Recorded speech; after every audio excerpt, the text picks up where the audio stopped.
Hey, Chris, are you guys muted? I don't hear anything.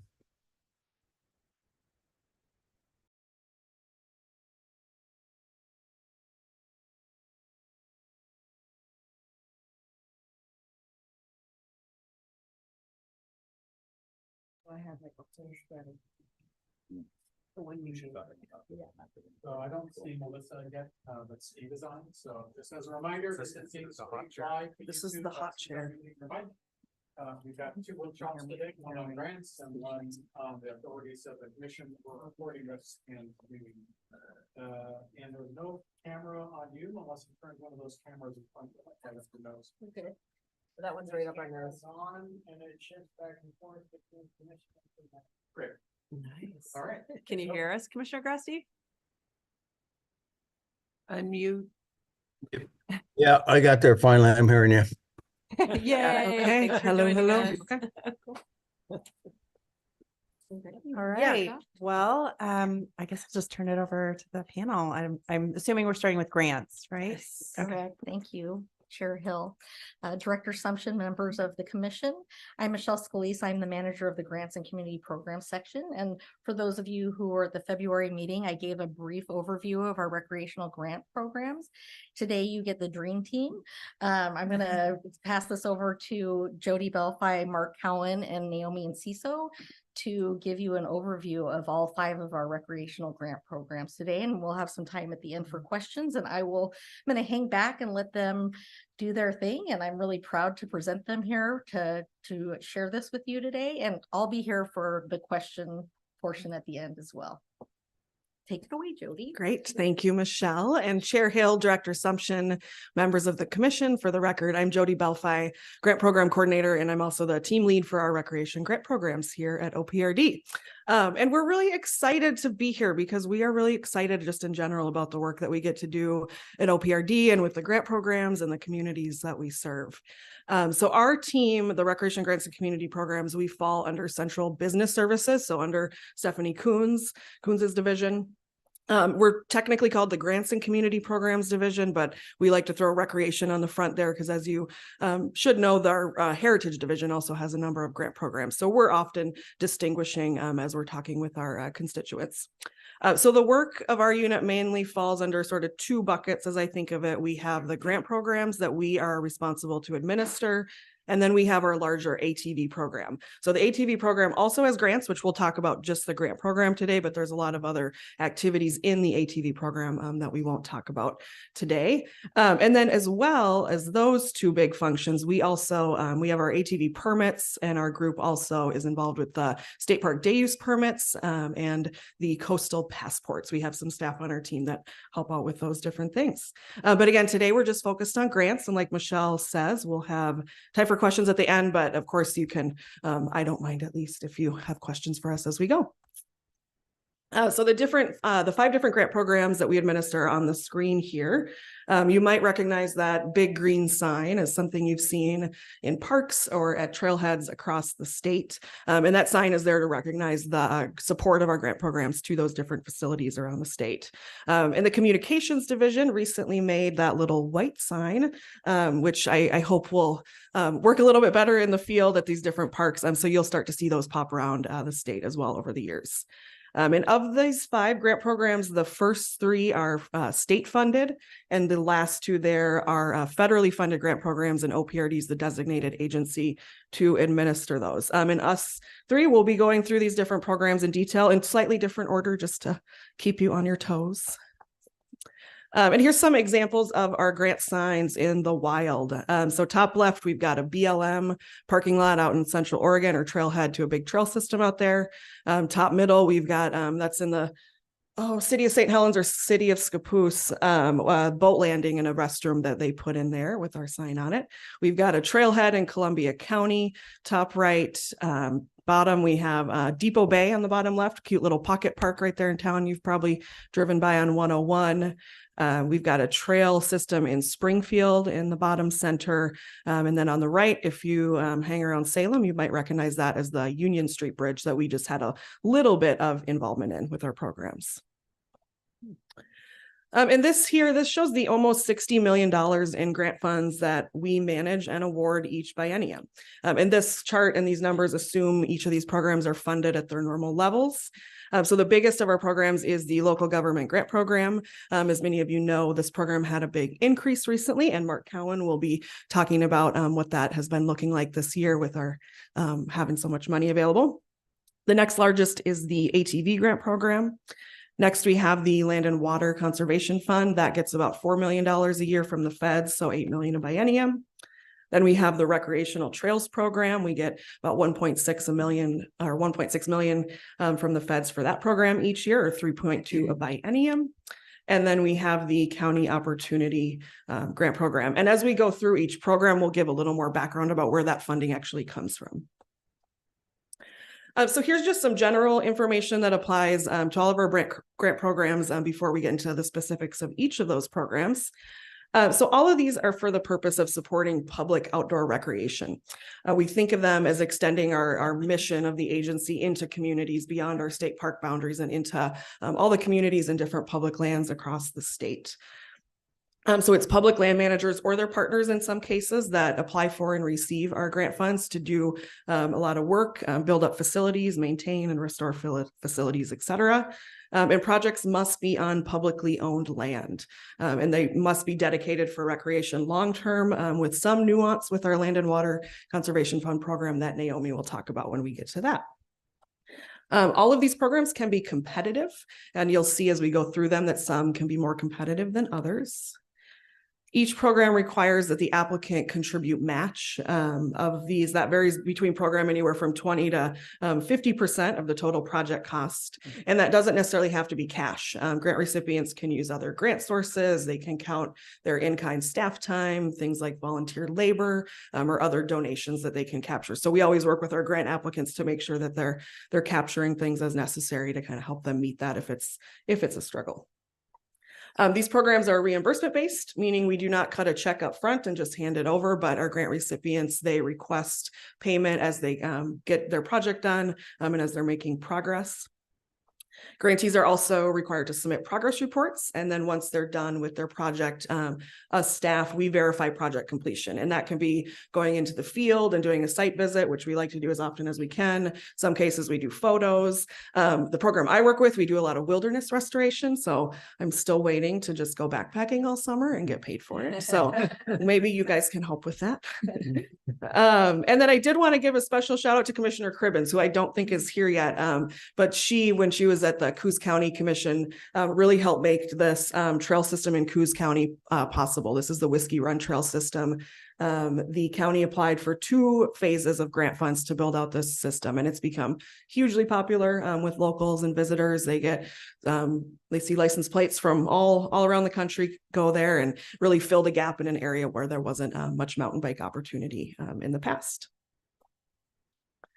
As far as program outreach, so recreation providers, we say are pretty familiar that these programs exist, but of course staff change in these communities. So we still make sure to do outreach, both so to make sure everybody's aware of these programs as relevant, and also just making sure we're getting the specifics out there as far as the dates that we open for application each year.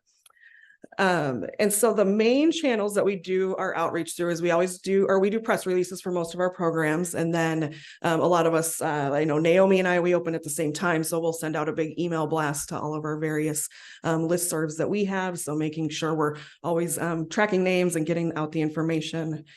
We spread the word through the Oregon Recreation and Parks Association. They're a key player in these because, as you may know, they represent all the different cities, counties, park districts, all the local governments, and state parks has some involvement too. So they help us get the word out. And then we get the word out through our partners. Oregon Trails Coalition is one I wanted to highlight because they have such a huge listserv of relevant folks that would be interested in our program. So they get it out to their lists. And then it's, sometimes Travel Oregon or Metro and other different partners will take the information we share with them and continue sending it out to their folks. And then, of course, staff on our team, we attend various statewide or regional meetings, maybe held by our partners, or even if it's a state parks meeting that we're attending that, involves some of our partners. So we're always mentioning our programs as relevant, mentioning upcoming grant cycles. And then sometimes we do webinars that are hosted by another partner, come and speak to their folks. And then conferences, we present periodically at the ORPA annual conference. So talking directly with those local governments. And then we'll also do tabling at other different conferences around the state. On the top right is a picture of some flyers. We do have those linked on our website, and we're passing those out quite a bit when we're going out to meet with those type of groups. And then we also host detailed webinars for some of our programs, just to go over the real nitty gritty about, okay, so you want to apply for a grant and all the different work that goes into that, all the paperwork, everything you need to know as far as eligibility, how to navigate the program. So really our messaging through all these channels is call us, email us, we're here to help. We really aim to be as approachable as possible. So folks feel comfortable calling us and asking them all of their questions. And then as far as roles in the grant application review process, so us staff, when we receive applications after that deadline, we're reviewing all of these for eligibility, make sure the applications are complete, make sure the project is ready. And we do give our applicants the opportunity to make edits to their application. It's not like you missed a box and therefore you're kicked out of the program, come back next year. But we do hear good feedback from our applicants that they appreciate that opportunity to go in. And, obviously we're constrained by time at that point, but we want them to contact us early and then of course give them an opportunity to fix anything as needed.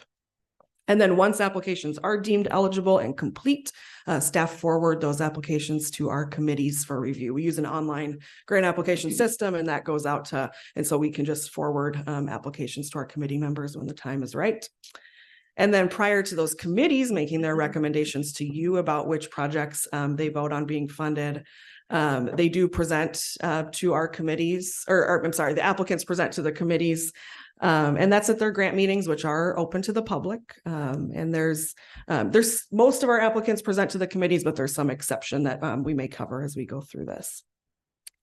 And then just to bring things full circle, and I know this question comes up periodically when these recommendations are presented to you all, is that we can't fund everything, especially some of our programs are more competitive than others. But we do always offer feedback to applicants if they want to come to us, ask what maybe they could do different next time. We can summarize any comments we heard from the committee and give it to them, really to position them and make sure that they are set up for success in the future, because we know how important these projects are to folks. And as we cover each program, you will see the specific makeup of our committees.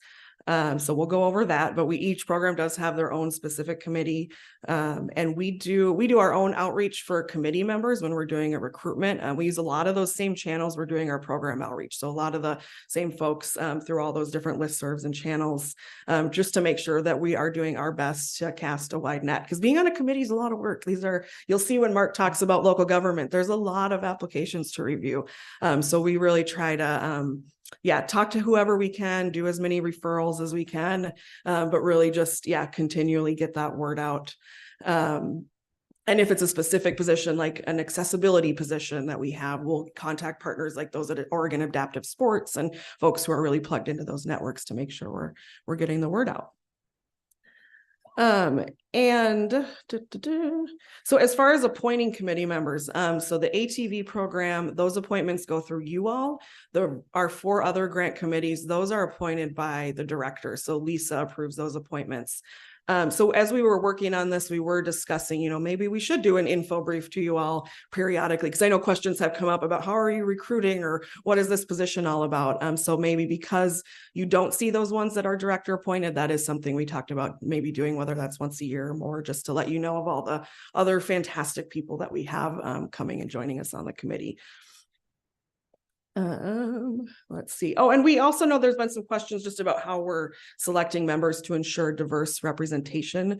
Because as we go through each program, you'll see we have these very specific positions. Maybe you're a mountain biking representative or a water trail representative.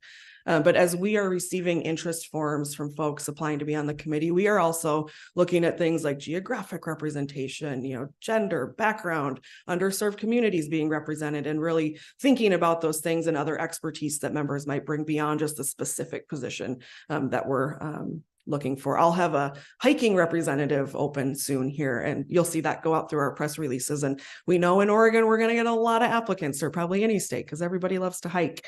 So that there's a lot that we'll do to kind of think about what representation or gaps we might be needing to fill on the committee. And then us grant coordinators also work to onboard our new committee members. We go over the program, the scoring criteria for our grants, and going through the different trainings and rules around serving in a public official capacity. Some cases we've even done like buddy systems where we'll team up a new member with a longtime existing member, just to make sure that they have the tools they need to do this great work that they do. And then as far as how our committees score and rank the projects, we have 2 statewide planning documents that guide our evaluation criteria. So on the left, we have the SCORP, or the Statewide Comprehensive Outdoor Recreation Plan. And that specific plan is required to be done by every state in order to be eligible for the Land and Water Conservation Fund through the National Park Service. So it's used for that purpose. And then so it guides the scoring for land and water, local government, and the County Opportunity Grant Program. The current plan is through 2023. I think we've gotten that extended a little bit because the newer plan is almost there, and we'll go through the approval process through you all and National Park Service at some point here. And then the second plan is the statewide trails plan, and that guides the criteria for the ATV grant program and the recreational trails grant program. That's a 10-year plan. The current one goes through 2025, and I know our planning team and some of us have been talking just about kind of next steps and getting that next plan updated.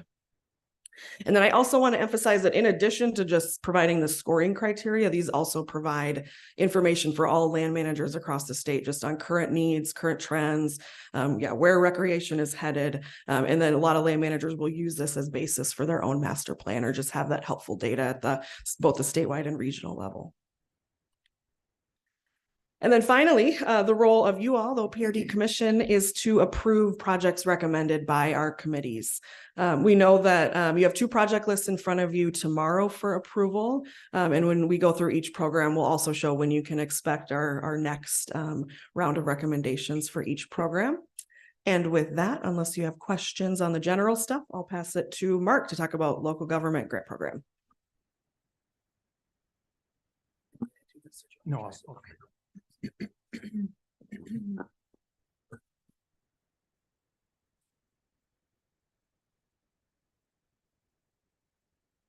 Yeah. Okay, very good.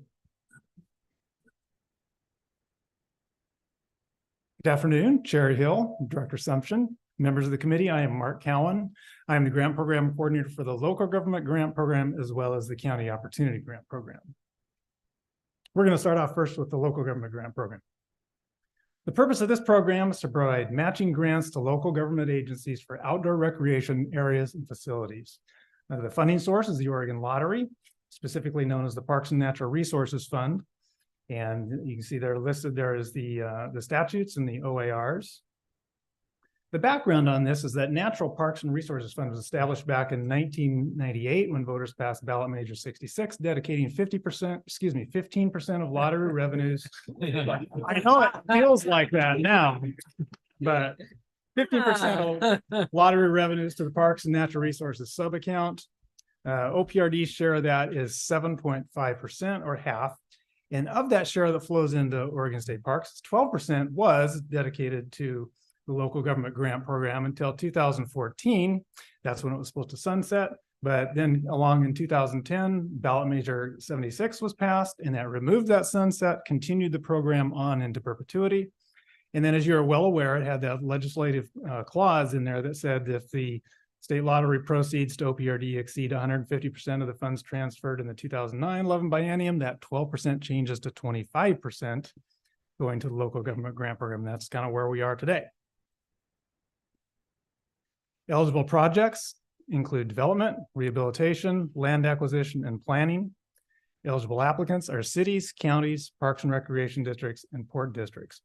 There's a 3-tiered matching schedule here. A 50% match is required of our larger cities and districts with a population over 25,000.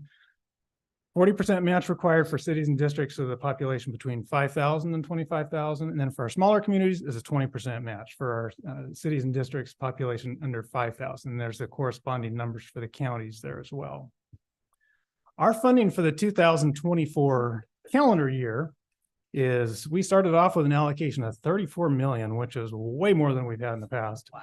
We peel off 150,000 right off the top, and we give that to the Veterans and War Memorial folks for their grant program. And then we allocate 300,000 every year to the planning grant category. And then whatever's left, the balance that's left, we split 20%, 80%. 20% can be allocated, up to 20% can be allocated to the small grant category. And those are grants from basically up to 100,000. And then the 80% balance gets allocated to the large grant pool. And those are grants from 101,000 up to $1 million. And we did raise that this year. A previous maximum was 750,000. We raised that to $1 million to kind of help facilitate some of this increased funding. If we do not receive applications to the level of allocating that 6.7 million there toward the bottom for the small grant category, we do have the ability to shift some of that money into the large grant category. So our large grant funding could be a little bit greater than 27 million here. We'll have to see how that all shakes out. We're kind of in the middle of that right now. Okay, this page looks like a sea of numbers, but basically it's just, it kind of shows you a history of where we've been in the last 5 years. Going across the page, the top section in light green is the large grant pool. The middle section in blue is the small grant category. And then that pink or salmon colored toward the bottom is the planning grant section. So going back up to the top in the large grant category, if I can point you to just to the lateral blue lines, the total lines going across the page, you can see in the large grant category over the last 5 years, we've been able to fund 53% of our large grant applications presented to us. Moving down into the blue section, that total line there right in the middle, that 90%, we've been able to fund 90% of the small grant category applications presented to us. And at the bottom, we've been able to fund historically 97% of the planning grant applications submitted to us. Now, just to give you a little bit more detailed history though, going back up to the top in the large grant category, the second column over and the third column over, the second column shows the applications that we have received in these particular years. So in 2018, we received 39 applications, 2019, we did 37. 2020 was the beginning of the pandemic. We received fewer applications, 27. Things were looking a little dicey. We had a lot of questions. We didn't know quite how things were going to shake out. 2021, we did not even offer the grant program because we didn't know what lottery funding was going to do. So we just cooled our jets there for a while. And then in 2022, we resumed the program. Lottery rebounded considerably, and there was a lot of interest in the program. We had lots of funding to work with, lots of pent-up applications. We got 47 applications, which was a record for us at the time. We pretty much did double time in that year. We kind of did 2 years into one. And then 2023, things settled back into more of a normal cycle. We received 27 applications, but you'll notice in the third column where we actually funded all 27 of those, and that's because we were beginning to experience this increased lottery funding. So we were able to fund 100% in that year. So we just passed April 1st, which is our deadline for applications for this year. My prediction was, okay, these communities have exhausted their COVID relief money. They threw all their applications at us 2 years ago. We can't possibly have this much trafficking. Well, we got 61 applications in this cycle, requesting 37 million in requests. If you'll remember back at this first slide, we have about 27 million to award. We have requests of 37 million this time. So we are back to a very competitive cycle, and Mr. Toad's wild ride continues. So, and that's just the large grant category. One thing that we are seeing though, is that it seems like there are very few, we can see the applications that are opened right now for the small grant category, and those applications are all due in a couple of weeks, May 1st.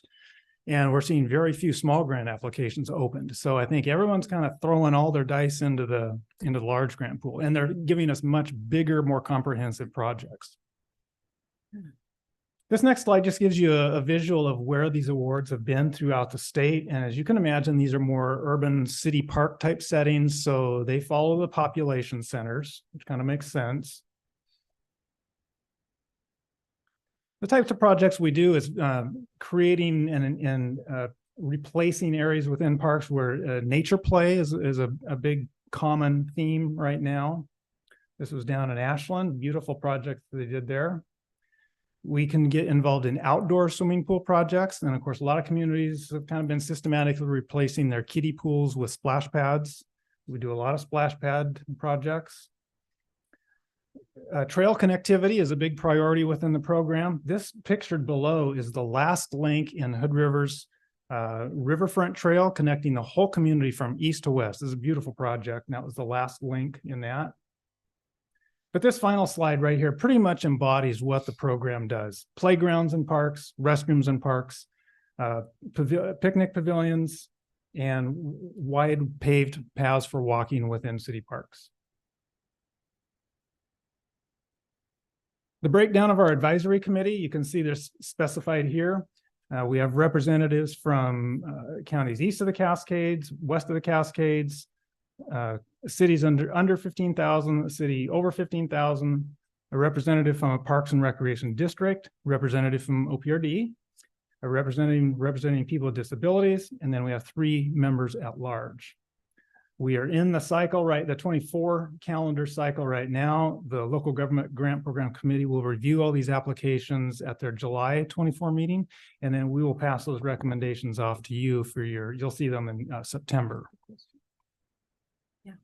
Yeah, go back one slide. You have members of Park and Recreation Districts on the committee. What if they are also an applicant?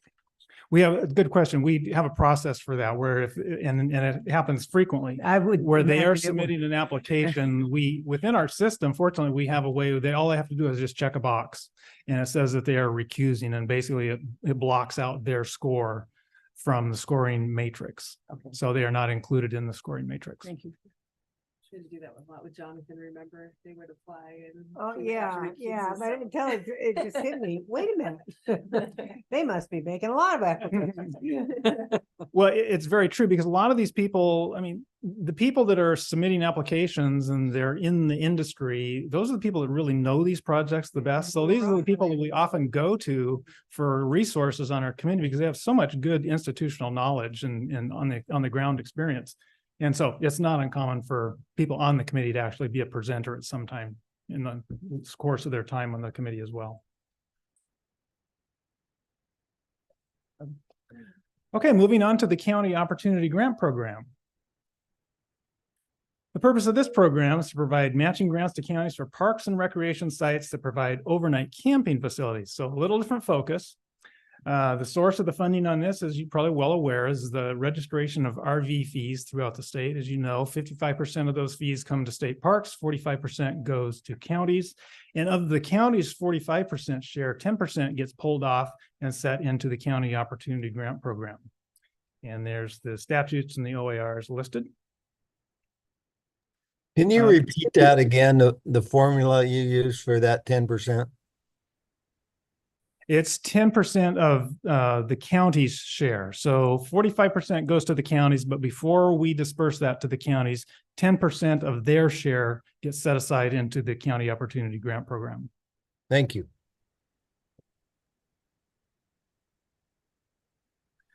And that program is referred to as the County Assistance Program. And the County Opportunity Grant Program, of course, is a subset of that. Eligible project types are development, rehabilitation, land acquisition, and planning, very similar to the Local Government Grant Program and the Land and Water Conservation Program. Eligible applicants are Oregon counties. As you know, we have 36 Oregon counties. 6 of those counties do not operate any type of overnight camping facilities, so that narrows the pool down to 30 applicants. And in any given year, 6 to 10 of those counties already have an active project in the works and they're not ready to take on another one. So in any given year, we could have anywhere from 15 to 25 viable applicants. So it's a much smaller pool, less activity. Funding wise, we usually have $850,000 to $950,000 to work with. Sometimes if we have carryover from one year to the next, we'll have $1.2 million to work with, gives us a little more latitude sometimes. It's a 2-tiered match structure where our grants for counties with a population of 30,000 and under are required to come in with a 25% match. Our larger counties are required to come in with a 50% match. Again, here's our 5-year statistics. As you can see, the second column over, it's not uncommon for us to get 4, 5, and 6 applications a year. And it's not unusual for us to be able to award all of them or almost all of them. And in some cases, like in most cases, if a project is not awarded in 1 year, it is often awarded the following year. So as you can see there at the bottom, our 5-year history is we've been able to fund 92% of the projects that are presented to us. Again, here's kind of just shows you how these projects are dispersed throughout the state. Again, these are where you would expect to find a campground. So this is going to be a more rural or more forested setting. So these are a little bit more away from the urban centers.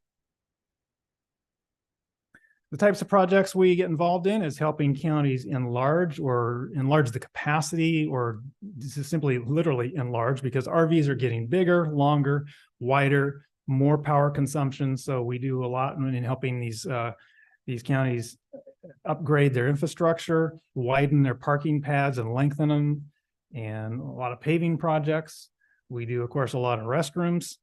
And this is a project in Umpqua Dunes, Douglas County. This was a project, Whitcomb County on the shores of Green Peter Reservoir. Lynn County did this. They roughed in a completely new campground, roughed out the whole footprint, paved the roads, and installed 4 vault toilets, 2 of which are pictured here. The committee is made up of 2 representatives of recreational vehicle owners, a representative from a large county, a representative from a smaller county population-wise, a representative from an actual parks department, and a person representing people with disabilities, and then 1 citizen at large representative. We open these applications up every August 1st. Applications are due October 1st, and then our advisory committee reviews these at their November meeting, and then they forward these to you for your review at your February meeting in the next calendar year. So we're always kind of, when we title it, we're always kind of like 1 year ahead. And with that, I will pass it back to Jody. Great, thank you, Mark. Chair Hill, Director Sumption, members of the commission, for the record, I'm Jody Belfi, Grant Coordinator.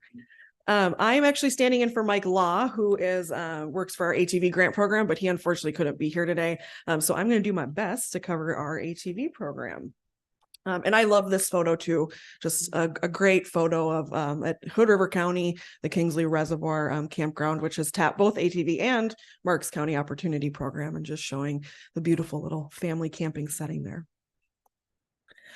So the purpose of the ATV, or the all-terrain vehicle grant program, is to support well-managed, quality, and safe trails and riding areas for ATV users across the state. Funding comes from a mix of ATV permit sales, like the permit you see on the screen there, and a percentage of state gas tax that's attributed to ATV riding. In the next slide, I'll show you a little more detail on this, but the most of it comes from the state gas tax funding, and I think the permits are only about 15% of that pot. The specific statute on the screen lists out what funds must be used for through the grant program, and then our OAR, of course, has more detail about the specifics of the grants. This is a newly created infographic illustrating how ATV funding works. So users of the 4 classes of ATVs pictured there on the top. So you've the 4 classes, if you're not familiar. So you've got quads, or your standard ATVs, class 1, class 2 are your Jeepers, class 3 is dirt bikes or motorcycles, and then class 4 is side-by-sides. But all of those different types to ride in public areas have to purchase a ATV permit, and that's $10. It's good for 2 years. And then the way the calculation works between us and ODOT is they figured for every permit sold, that equals about $100 in state gas tax. So that's where the state gas tax comes in for every permit that we sell. And we do have staff that do the work of counting those permits and tracking them and following up with vendors. So very important work to make sure we're capturing that revenue. And then those funds go into the ATV program. So that includes the grant specifically, as well as other work like safety training for users, training for EMS and law enforcement, trail building and trail design for land managers, and then of course the grants that fund these ongoing work, which I'll focus on. You may not have the answer to this. Yeah. How long has that been the formula that they determine since the 80s? That's how they do. you know, 12 years on the revenue Mhm. committee, and I meant to ask that question a long time ago. Mhm, How do you know how much to give to ATV? That's the answer. That's the answer. mhm. Thank you. And I love this new design. Delicious that is a- Design did this for us. Yeah. That is Like, a, this is It's the great. best way to depend. Yeah. and I Yep. love the class 1, 2, 3, 4. because Yes. It helps me remember what these are. Yeah. Well, we never really agree with ODOT on the calculation. Yeah, right. but Yeah. You add up every purpose. It works. Got it. Can I add so- in there? Yes, please. So I think Commissioner Berger asked about the gas formula, how that was determined. Is that right? So this is a little bit anecdotal, but I remember years ago being part of a survey that I understood was happening every so often about how much did I use my ATV? And they had, as my understanding was, they went through that survey and based that approximate fuel usage out of the whole based on what they heard in surveys the usage by individual was. That's the best explanation I know of. Yeah. Michelle is saying that is correct. Thank you. So the background is the program was established in 1986 within ODOT. And then in 2000, the program was transferred to OPRD as being a better fit and more of a recreation geared agency. The program, like I've said a few times, it has grants as well as other things. So there are a couple other committees established under the ATV program, but today, again, we'll focus just on the grants program and subcommittee. So as far as what types of projects are eligible or what types of activities are eligible, the first and largest use of these funds are operations and maintenance, or O&M. So that means paying for staff, equipment, and whatever else land managers need to build up and maintain their ATV trail systems. As far as law enforcement, that's for law enforcement patrol, outreach, and education of ATV riding areas across the state. So we're paying for the portion of their time spent patrolling and responding to incidents or doing outreach like that top right photo that's in the Sand Lake area, doing some education with the youth out there. And then also the equipment that they purchase to access those areas. The bottom photo, I believe, is Coos County Sheriff. They use that for patrolling and responding in the dunes. You can also use ATV funds for emergency medical services or EMS. This is primarily just used for equipment. That's I believe the Nestucca Rural Fire District. That's their van on the top there used. I believe it's like a kind of a hybrid ambulance type thing they use for response in the ATV riding areas in that area. And then they also can use that for search and rescue vehicles. ATV funds can also be used for development. And so those would be your larger dollar projects that are beyond the scope of their operations and maintenance funding. So those land managers can apply for something big like a new campground or restroom that's beyond their regular maintenance. You can use ATV for planning. That's less common, but could be used to do a site design or feasibility study for a new ATV riding area. Safety and education is another allowable use. These are less common. A recent example, though, I know that's been approved at least once or twice through you all is there's a national organization called Tread Lightly, and they have partnerships within each state where they work with the local land managers and have representatives in those states to do some more wide outreach and education and stewardship messaging. So they've gotten a grant from us as well. And then you can also use ATV for land acquisition. So land managers applying to acquire land for public ATV trails. And the eligible applicants, sorry, go ahead. Yeah. Go ahead and talk about eligible applicants because I have a question. Yeah. So eligible applicants include all levels of government, so local, state, federal, and tribal. Nonprofits can also apply. You'll see that nonprofits are eligible both for ATV and then the next program I'll talk about, the Recreational Trails Program. And so typically these are nonprofits that have been registered as a nonprofit for at least 3 years. And they're either partnering with a public land manager and serving kind of as a fiscal agent or project manager in partnership with the land manager, or in the case in Southern Oregon, we have the Motorcycle Riders Association where they actually manage public riding areas. So that's another one you might be familiar with. And the match for ATV is 20%. Go ahead, Chair Hill. So on eligible applicants for federal applicants, how do you determine whether or not that project, I mean, you know, they're given their budgets, their own budgets to deal with a lot of these things. And so how do you balance that in the scoring process amongst local, state, tribal nonprofits?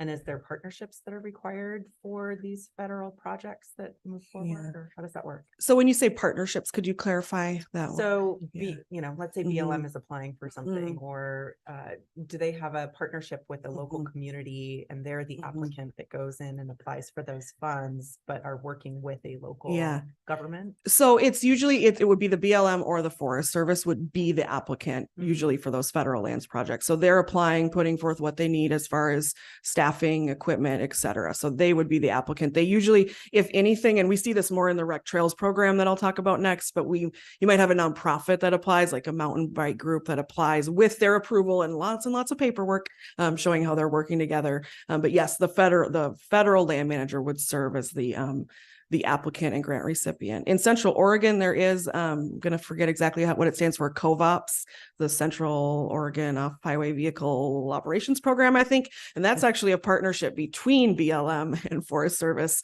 where they actually kind of work together because there's so many of those trail systems in Central Oregon that they can kind of help each other with efficiencies and things. Did that answer? Yeah, it? no, it did. Is Okay. Do you know, is it a federal statute that they're allowed as applicable as eligible applicants for these programs? Or where does Yes. that requirement come in that they're eligible for these? So programs? in the ORS for ATV, that is where it lists out eligible applicants. And in Oregon, I mean, probably the large majority of our motorized trails specifically are on federal land. There are a few counties like Douglas, Coos, Union, and Morrow, but Union, but mostly it is so many of these trail systems that the users are riding and using that those funds are on federal lands just by the makeup of our state.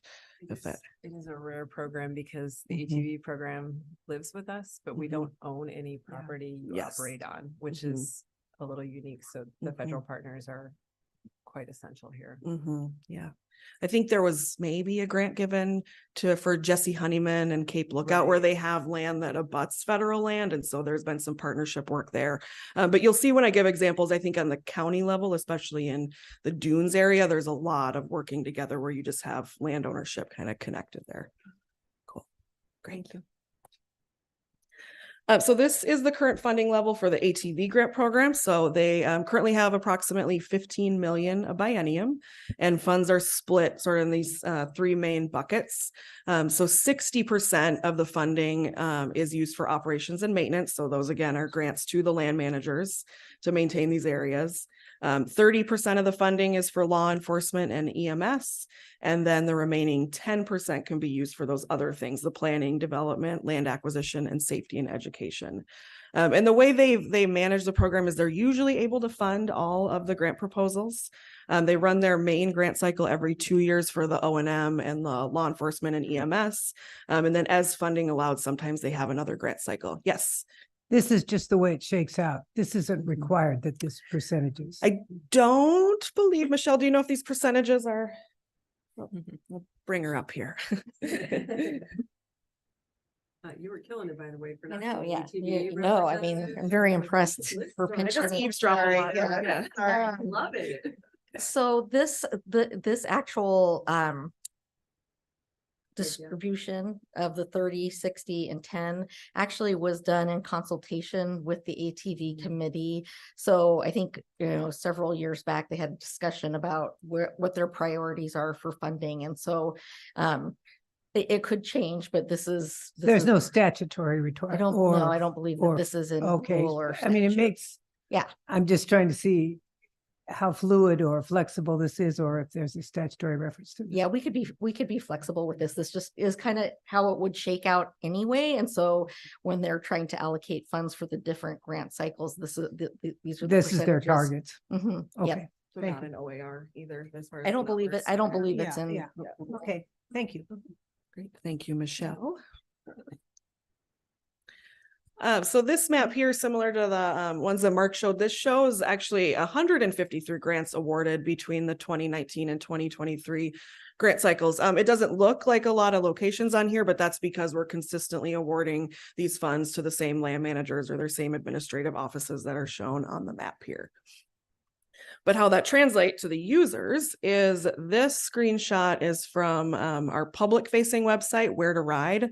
And this is where users go to find trail information, what class types are allowed, find maps, etc. So you can see here's where we award the funds to as far as the land managers, and that's directly showing up as far as where users are able to go visit these places on the ground. And okay, just want to highlight a few projects or areas around the state. So this first one is Henderson Flats. This is in the Ochoco National Forest, and it's an example of a riding area managed by the Forest Service. It's actually managed under that COVOPS, that Central Oregon partnership that I talked about, but it's on Forest Service land. And so ATV funds are just continually going to the staffing and operations of this area. And for those of you who know Terry Bergerson, I just have to point out quick, he got to tag along for this photo shoot. So fun little appearance he still gets to make in our things. He used to oversee our SCORP for those folks who don't know him. And then ATV funds are also routinely used to support riding areas in the dunes. So the Siuslaw National Forest are, the major dune areas where folks can ride. So again, these are staffing, materials, equipment, them dealing with constant flooding and moving trails and moving signs and putting up plover restrictions and things like that. And then in this area too, through the law enforcement and EMS, we're also awarding funds because it's the most popular riding area in the state. So as you can imagine or may know from being out there, the need to have that kind of constant presence and be able to respond to incidents is very, very important. And then this also highlights in the middle here, this was actually a road or route widening project that was supported by the Recreational Trails Program, which I'll talk about next. And it's an example of where the Siuslaw National Forest goes to ATV for their ongoing maintenance, but then when they have those needs that are beyond what ATV can provide, they'll come to the Rec Trails Program and we can fund the more larger development projects as well. So a good partnership where, between myself and our ATV staff, we're sort of pinging folks back and forth for their different needs. And then here, this is kind of getting to that local partnership. So the Douglas County Parks Department, they manage quite a few campgrounds and staging areas that provide direct access to the dunes. So there you have the county working closely with this Forest Service on that access, on the different partnerships with, the Douglas County Sheriff's Office also receiving money to patrol these areas. So just that really important partnership level between the local and federal governments in these areas. And Douglas County too, I should mention, they've tapped into, I think, all of our grant programs. So it's not just ATV supporting these. They've got county opportunity, land and water, rec trails, and local government. So we work pretty closely with them as well. And then another county example, if you're familiar, near LeGrand is the Mount Emily Recreation Area, or MIRA for short. And this is a system where the county received ATV to purchase the property. They get ongoing operations and maintenance funding and funding for equipment, and then have also been supported by our other grant programs. Because MIRA actually supports, they have non-motorized trails too. So that's where they've tapped into our non-ATV programs to help build up their, hiker mountain bike type of trails. The ATV Grant Subcommittee, they have 7 members. They have user representatives for each of those 4 different classes of off-highway vehicles. They have an accessibility representative, a law enforcement representative, and then a member at large. Right now, they have one of those grant cycles open that's just to spend down some money. So kind of anything can be applied for right now. The applications are due in June.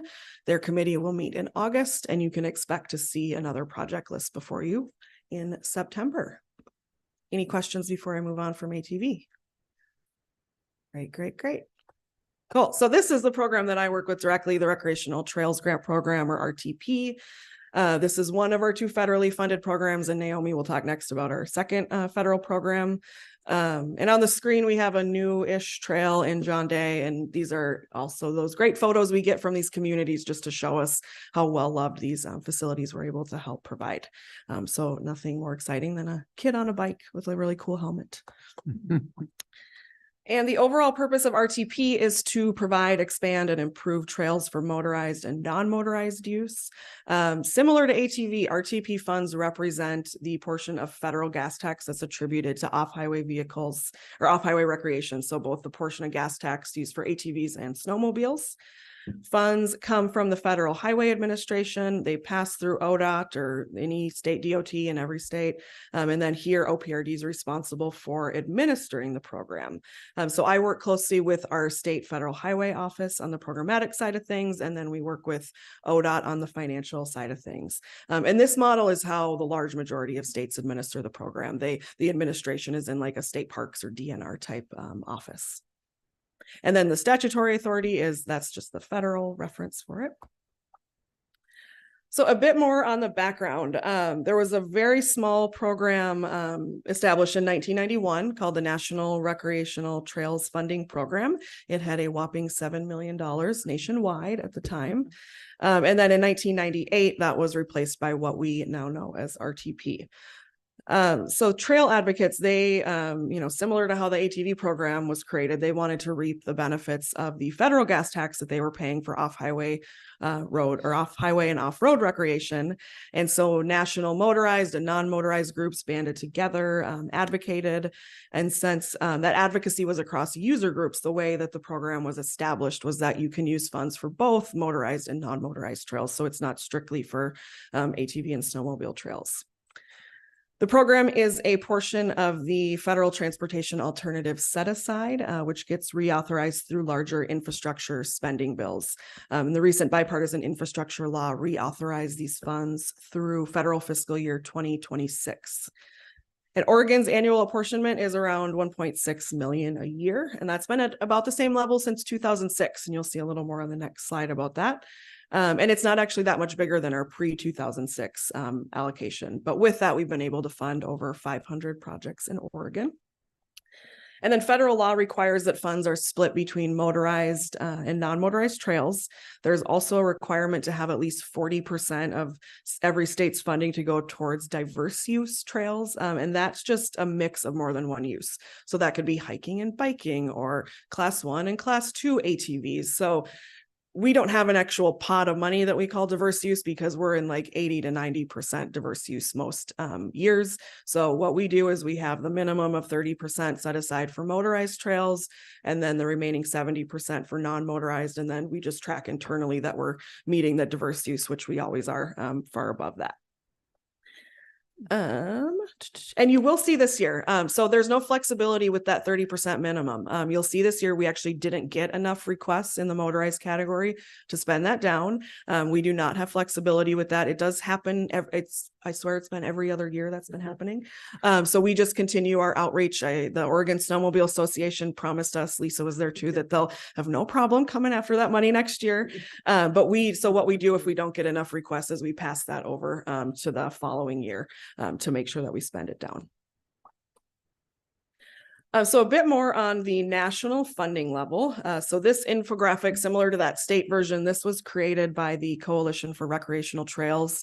They are the national body made up of those trail advocates, and Federal Highway sits on that too. I also sit on it as a representative of state trail administrators, so I get to get involved with some of this work as well. But what this shows is that you have your motorized users, your ATV and snowmobilers putting money into the Highway Trust Fund to their federal gas tax. And I do not know how this is calculated. And luckily I don't have to know because they do that at the US DOT level. And then that money comes out and can be used for all types of trails. So you've got water trails, hiking trails, Nordic trails, a little bit of everything. But what you'll see is that the money going into that pot is a lot more than what is coming out. And that has been a discrepancy. CRT was pushing just to get a fuel study done to update these numbers. They were successful in getting the fuel study done, but for whatever reason, it was released a couple days too late to impact the bipartisan infrastructure law, literally days. But that is out there now. It is published, and CRT will be working to hopefully reconcile those numbers so that we will be receiving about 3 times what we receive now, hopefully. And this is what they estimated. It would be the 270 million total, but they needed, of course, that fuel study to be done to back that up, and it did. So we might be seeing an increase someday. I am hopelessly optimistic that we will. So here is back to our state level funding. This shows about the 1.6 million and how it's broken down.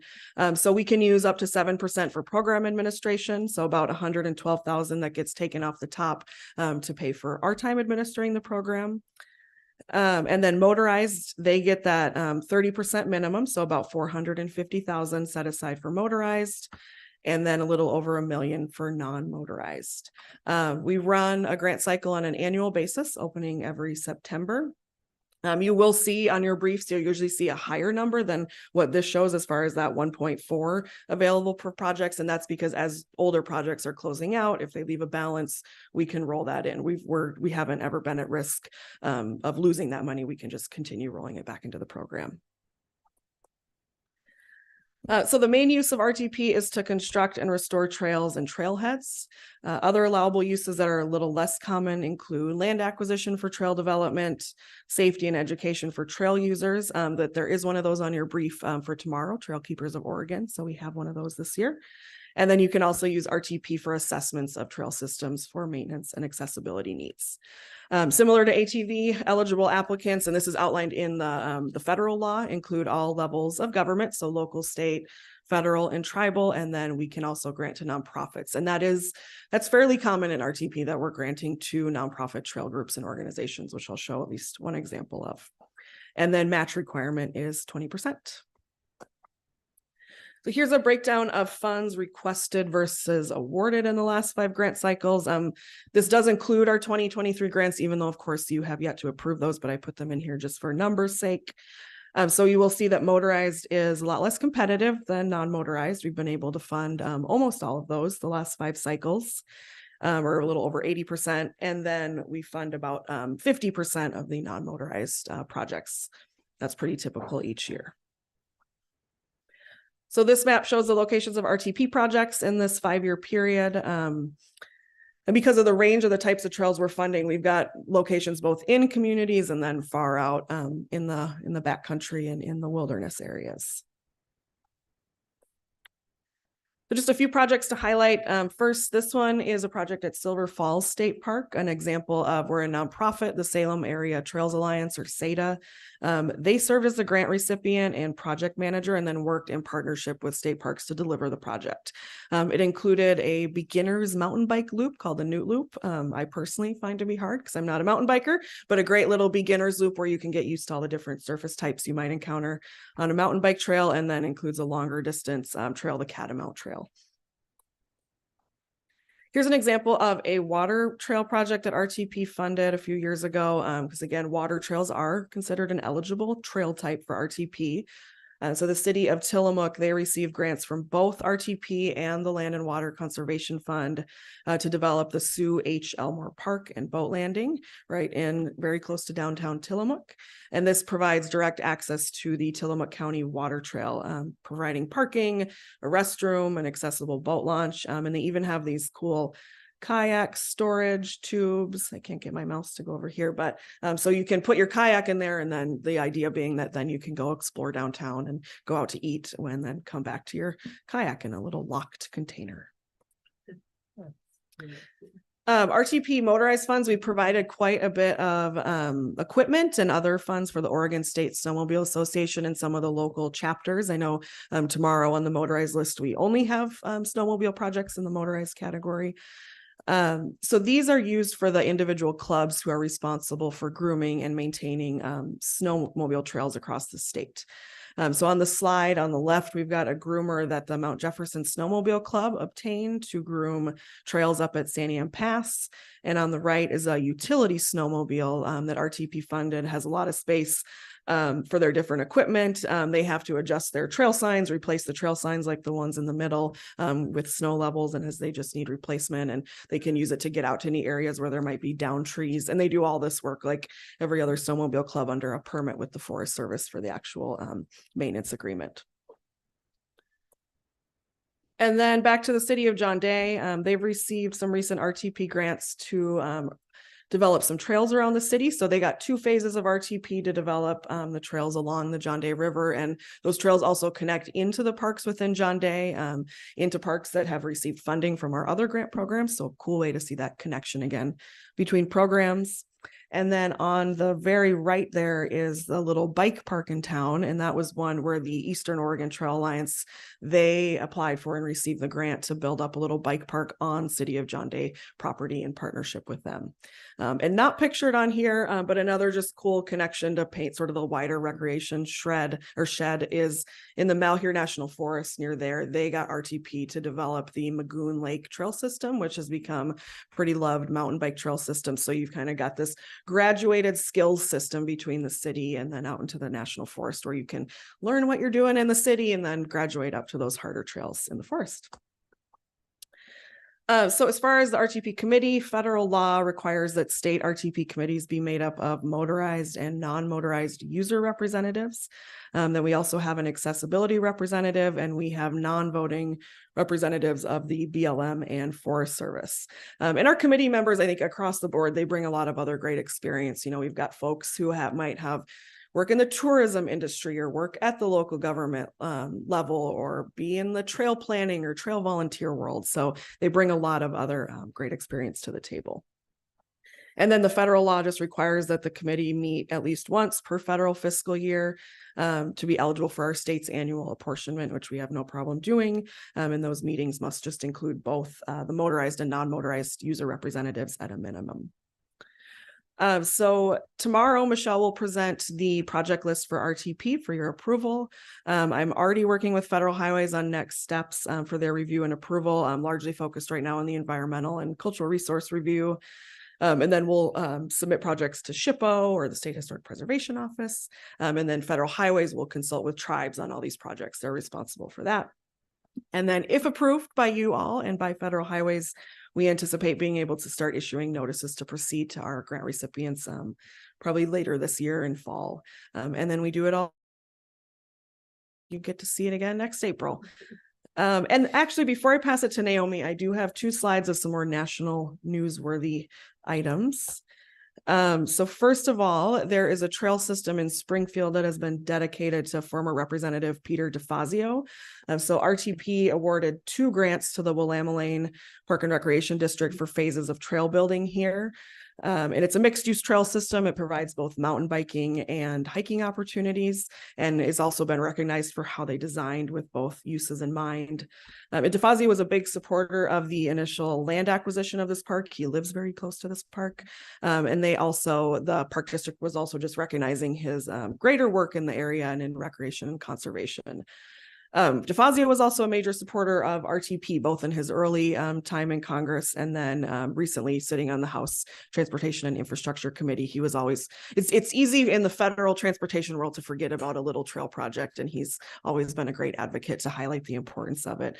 So I got to say a few words to kind of recognize that he's created. And then last, the Coalition for Rec Trails, or CRT, they do give out annual awards to recognize RTP projects across the country. The Oregon State Snowmobile Association just received an award this year in the safety and education category. They had a project supported by RTP, pretty small grant, but what they did with it is they purchased and installed these avalanche beacon checking station signs at snow parks across the country, or across the state, sorry. And so CRT recognized that good use of funds and how these little beacon checkers are both benefit the snowmobilers as well as all the backcountry Nordic folks that use that system. So the photo on the left is OSSA President Dennis Jordan. He's in the middle there accepting the award in DC this March. And if you know them, he's got Marianne Fowler on his left with Rails to Trails Conservancy and Derek Crandall, who works all things national recreation. And then on the right is myself with Dennis when we were up at Santiam Pass with our committee just last month. Yeah, go ahead. If I may, tell me about the check. It's a checking station. So you take your peeps there and then it tells you whether it's working. Yes. So if you have an avalanche beacon, you go and it tells you like, is the signal working or not? And that's might be as much as I know about how those work. Okay. But yes. Yeah. Now, I was, I've used them, but the check-in, not check-in.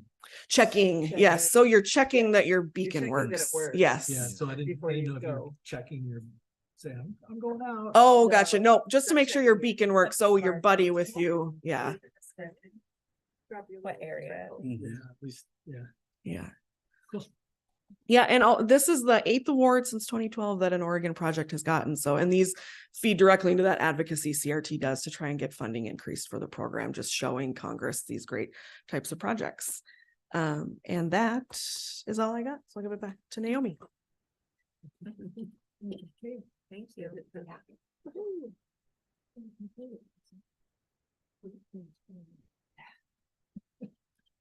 Your favorite spot. Okay. Good afternoon, right? Yep. Good afternoon, Chair Hill, Director Sumption, and members of the Commission. My name is Naomi Enciso, and I'm the Land and Water Conservation Fund Coordinator here at OPRD. Okay, so I'm going to talk to you a little bit about the program and how exciting it is. So the Land and Water Conservation Fund State Assistance Program was established in 1965 through the Land and Water Conservation Fund Act. Its purpose is to assist in preserving, developing, and assuring accessibility to all visitors of public outdoor recreation areas, and to strengthen the health and vitality of users. The program provides matching grants to state and local governments for the acquisition, development of public outdoor recreation sites and facilities. Grants are also available to states only for fulfilling the comprehensive outdoor recreation planning requirements of the program. Funding for the program comes from revenue from offshore oil and gas leases and other qualified offshore revenues. The Land and Water Conservation Fund was established by Congress to fulfill a bipartisan commitment to safeguard our natural areas, water resources, and cultural heritage, and to provide recreation opportunities to all Americans. Since the inception of the program, Oregon has awarded over 1,500 grants across the state to conserve these spaces and enhance recreational opportunities. So the Land and Water Conservation Fund is made up of two programs. There's the state side, that's the program we administer, and there's the federal side, which we are not involved with on the federal side. The state side portion provides the matching grants to states and through states to local governments for acquisition and development. And again, for fulfillment of our statewide comprehensive outdoor recreation plan. The federal side supports land acquisitions by the National Park Service, Bureau of Land Management, U.S. Forest Service, and U.S. Fish and Wildlife Service for purposes of natural, cultural, and recreation management. There may be times when you may see Land and Water Conservation Fund mentioned in the news, and sometimes it's in reference to the federal side, although that may not be as apparent. Recent examples of acquisitions funded through the federal side include the John Day National Wild and Scenic River Area and the Crooked River Gorge project of 2021. Land acquisition, development, and rehabilitation grants may be in support of a wide range of outdoor recreation uses, including but not limited to community parks, playgrounds, picnic areas, campgrounds, and lots more other examples. We also fund projects involving infrastructures such as park access roads, parking trailheads, restrooms, and other similar facilities that support the use of the site. Outdoor recreation areas and facilities must be publicly owned as well as open to the general public and not be limited to special use groups. Eligible applicants include cities, counties, park and recreation districts, port districts, federally recognized Indian tribes, and some state agencies. The Land and Water Program is a pass-through grant program. So the National Park Service will award the grants directly to Oregon Parks and Recreation Department, and we will then subgrant those to the project sponsors. And our minimum match requirement is 50%. So I'm personally a fan of charts, and so I've included charts instead of tables. This chart here shows our total funding, so our apportionment dating back to 2017. So prior to 2020, we operated the program on a biannual basis so that we could have a robust level of funding to work with. So we would collect 2 years worth of funding and then offer the grant program. Since 2020, we've moved to an annual grant cycle as our funding levels have continued to increase with the passage of the Great American Outdoors Act in 2020. So in a grant cycle, we have the apportionment that's available to award, as well as any carryover from prior cycles, from project underruns, project cancellations, and any reduction in project scopes. We have a question. Oh, yes. Back a slide, you said there was a 50% match requirement. Correct. So that comes from us, right? No, so 50% grant match comes from the project sponsor. So if Oregon Parks and Recreation is applying, then yes, in that Okay. case. Okay, also- so go back, I get that. So these numbers on your chart, Yes. those are after or before match? These are before. So this is just the funding we have. That's what I'm getting. Thank you. And Because 50% is a lot more. Yeah. Yeah. Is what I'm asking. so as part of match, and you'll see in some of the examples I'll show, but we can accept match from our other grant programs, including recreational trails and local government.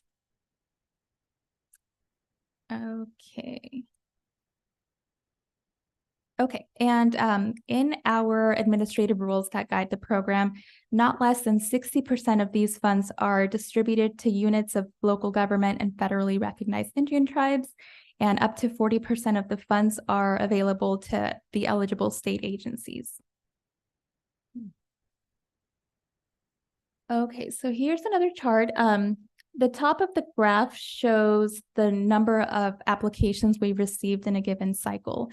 So if we look at 2016, in that cycle, we received 16 applications, and the green bar shows how many applications were recommended by the committee. So in 2016, about 63% or 10 of those 16 applications were recommended for funding. You'll see, again, we would offer a grant cycle every other year. So in 2018, we received 18 applications, of which 12 were recommended.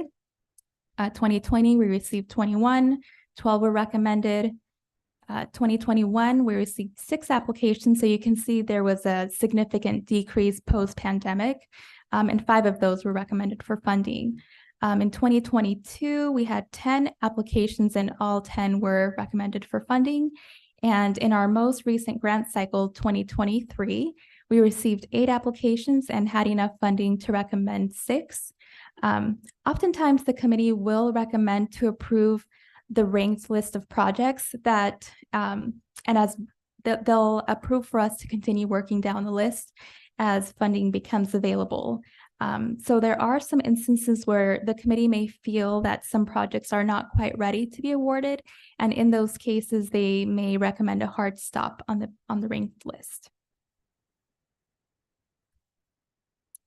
So this map shows the location of our grants since the inception of the program, just to give you an idea of those 1,500 grants and where they've been distributed. The next couple of slides will hone in on some of the specific projects. Okay, so this is a project down in City of Sutherland. They've been the recipient of a couple of our grant programs. The one that I've been involved with is phase 2. So phase 1, they came to the local government grant program and recreational trails program for construction or development of halfway around the pond, an accessible trail.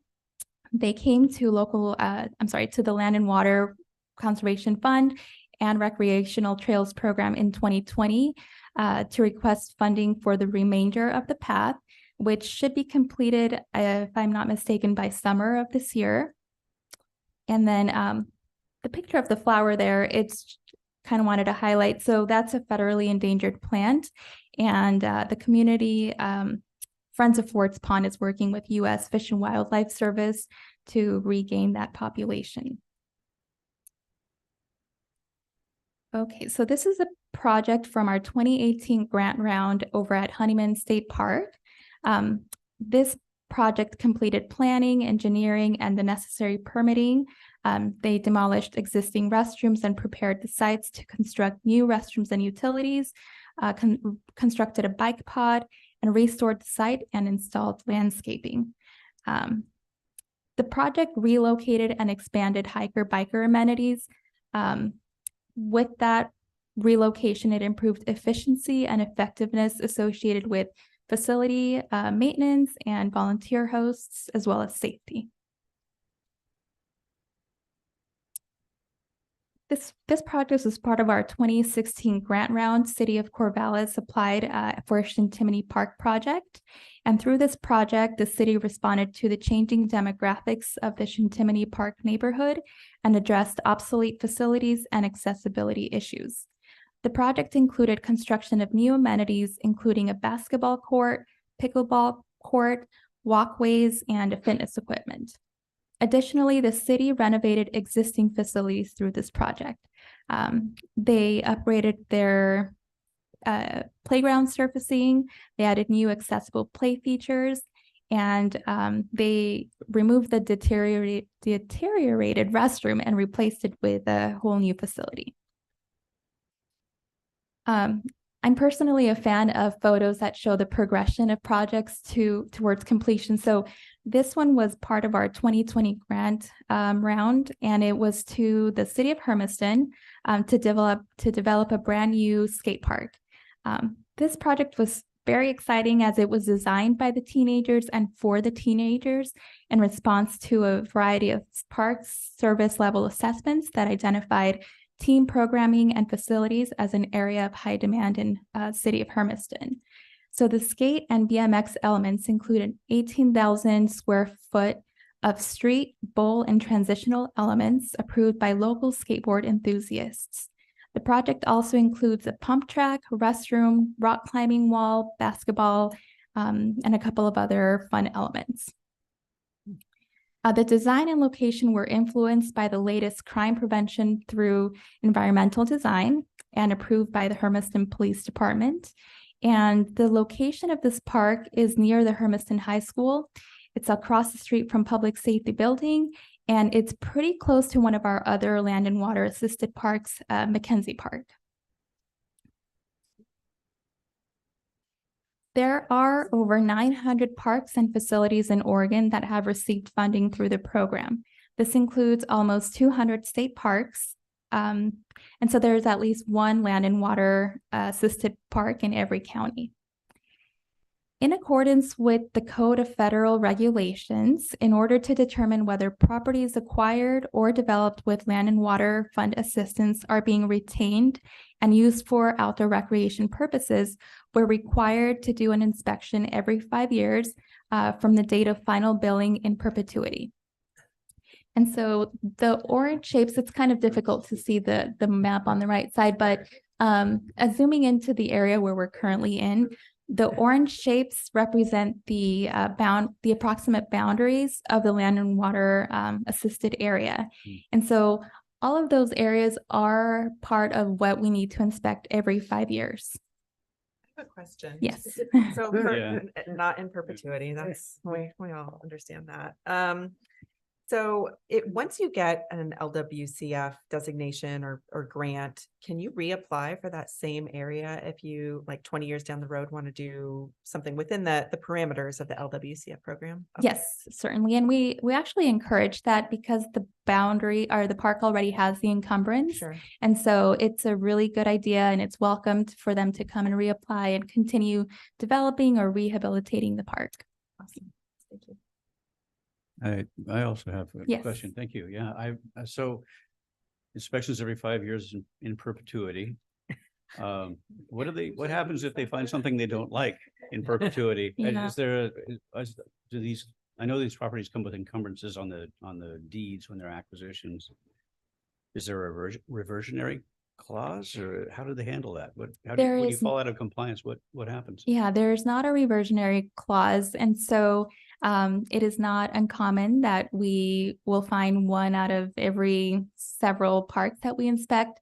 Right. to have something questionable. And so in those cases, we have to dig back into the files and make sure, it's just kind of analysis. So seeing if what we found was already identified pre-grant.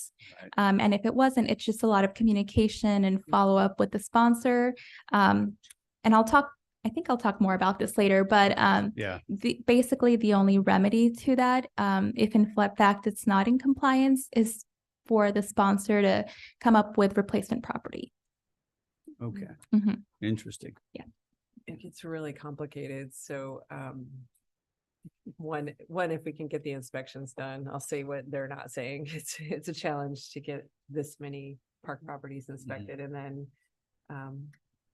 fix me here if I get this wrong, Michelle, but there have been times, or Naomi, that we have, because we have the power of the land and water conservation and the local government grant program and the county opportunity grant program, we may encourage somebody's grant to slowly sit until they come into compliance and try to use that to leverage the ability to come back into compliance. Right. Or then work with them to say, that's great, we can allow you to do this, but you're going to have to come up with some type of remediation or mitigation, which generally means another piece of property that goes into perpetuity to, and this happens because it's 60 years old now, right? I Right. mean, it's old, right? And so City of Salem, like 10 years ago, came to us and said, hey, the riverfront, we have a new city administrator and a new mayor, and we want to put a coffee shop and a little restaurant. And it's like, and then, Right. then they're mad at us. They're taking it out on Naomi and like, but why won't you let me? And it's like, but you made this decision and defining perpetuity. So Right. it is a challenge because this is the grant team. Right. And rising property values create new barriers to entry if you're trying to suddenly mitigate something happening there that wasn't anticipated by acquisition of another location elsewhere, and so on. It's interesting, because it's come up before the commission, how these particular properties come with those encumbrances, and yet I've always wondered what is the practical outcome of that in terms of managing and then what repercussions exist if somebody's out of alignment in those 5-year surveys. So Yeah, Lisa. anyway, Yeah. fascinating stuff. Lisa is correct that we do.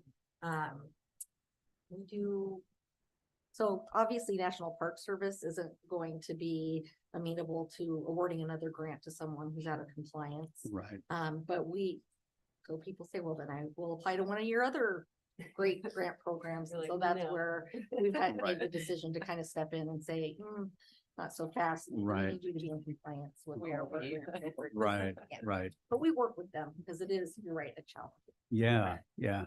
Well, thank you. And it's just constantly finding ways to communicate that information. And so during webinars, when folks are at first interested in the program and learning about the grant cycle, I talk about conversions and what it means to accept the land and water grants. I'll do a kickoff meeting with project sponsors when they have received their grant agreement to make sure they remember this is what you're signing up for. So just finding all the opportunities to talk to them about what they've agreed to, essentially. Right. So. Yeah. Thank you. We also have on our website, I've highlighted there and placed an arrow. We have an interactive map.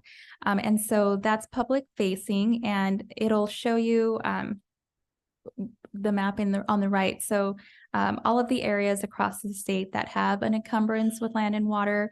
And so anyone can access that map. I also talk about it in webinars and I'm happy to chat by phone if people have questions too. And in some of those properties you're showing that these are very large holdings, so that I assume the encumbrance only applies to some very small subset of the property. So No? yeah.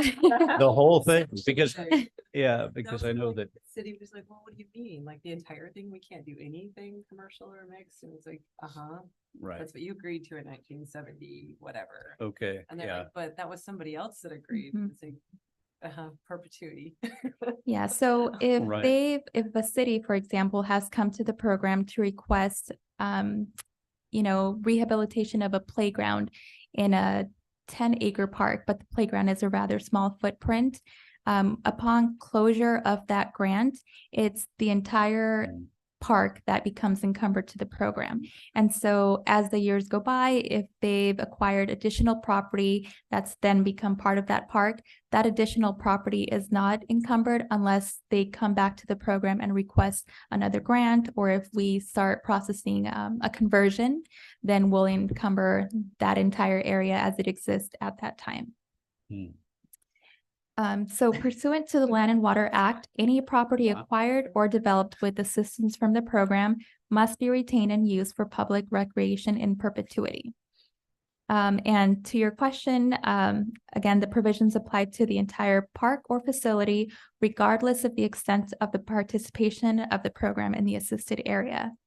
The property must be kept intact and used for public outdoor recreation purposes. It needs to be maintained so it appears attractive and inviting, kept reasonably safe and in repair, and open for public recreation use at reasonable times during the year. Any property subject to these requirements must not be converted to anything other than public outdoor recreation without the approval of the state and National Park Service. Oh, and I see a question. Yeah, Commissioner Grazias. Yes. Go ahead, Commissioner Grasty. So a little flippant here, but I'm curious, how many employees does it require Oregon Parks to keep track of the ownership and the mix match as these years go by? Holy mackerel. You're Yeah. looking at a couple of our real estate folks. Well, so for a long time, it's been a one-person show. But thankfully, Michelle actually just hired a new compliance person. He started yesterday, and he'll be taking on this compliance workload. Over a year ago, I think it's been now, she also brought on Karen Litvin, and she's been helping us get up to speed or get up to more compliance with our inspections, with our inspection backlog. So she's done a really great job, but we still have a ways to go, as do many other states. It's not uncommon to have a backlog with inspections in this program.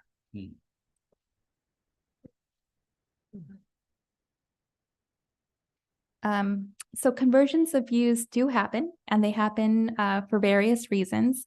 Sometimes conversions are triggered by external projects, such as an ODOT project that may encroach on a land and water boundary, or other times it could be triggered internally by the sponsor, or by selling the property to a non-eligible entity. Again, the only solution for a conversion is to replace the property that's been out of compliance, or the area that is out of compliance, with a property that's of equal or greater fair market value and equivalent usefulness. Proposed replacement property has to also meet certain eligibility criteria. And additionally, property proposed for replacement cannot already be in use or managed or dedicated for outdoor recreation. As you can imagine, the conversion process can be quite lengthy and very expensive. So it is important for local sponsors to consult with the state early whenever a conversion is under consideration or has been discovered. Okay, so going back to the grant process, our grant advisory committee is made up of 9 members who represent different interests, as noted on the screen, and they serve 4-year terms. The next steps for the application. So we had a grant cycle fall of 2023. Our grant advisory committee met earlier in April, and their recommendations will go before you for your consideration and approval at tomorrow's meeting. I have been, and I've already started working with National Park Service on this grant round. So just the next step is just for the commission. And with that, that brings us to our question slide. Thank you so much for your time. I have one question about match. Does the match have to be related to the proposal? Okay.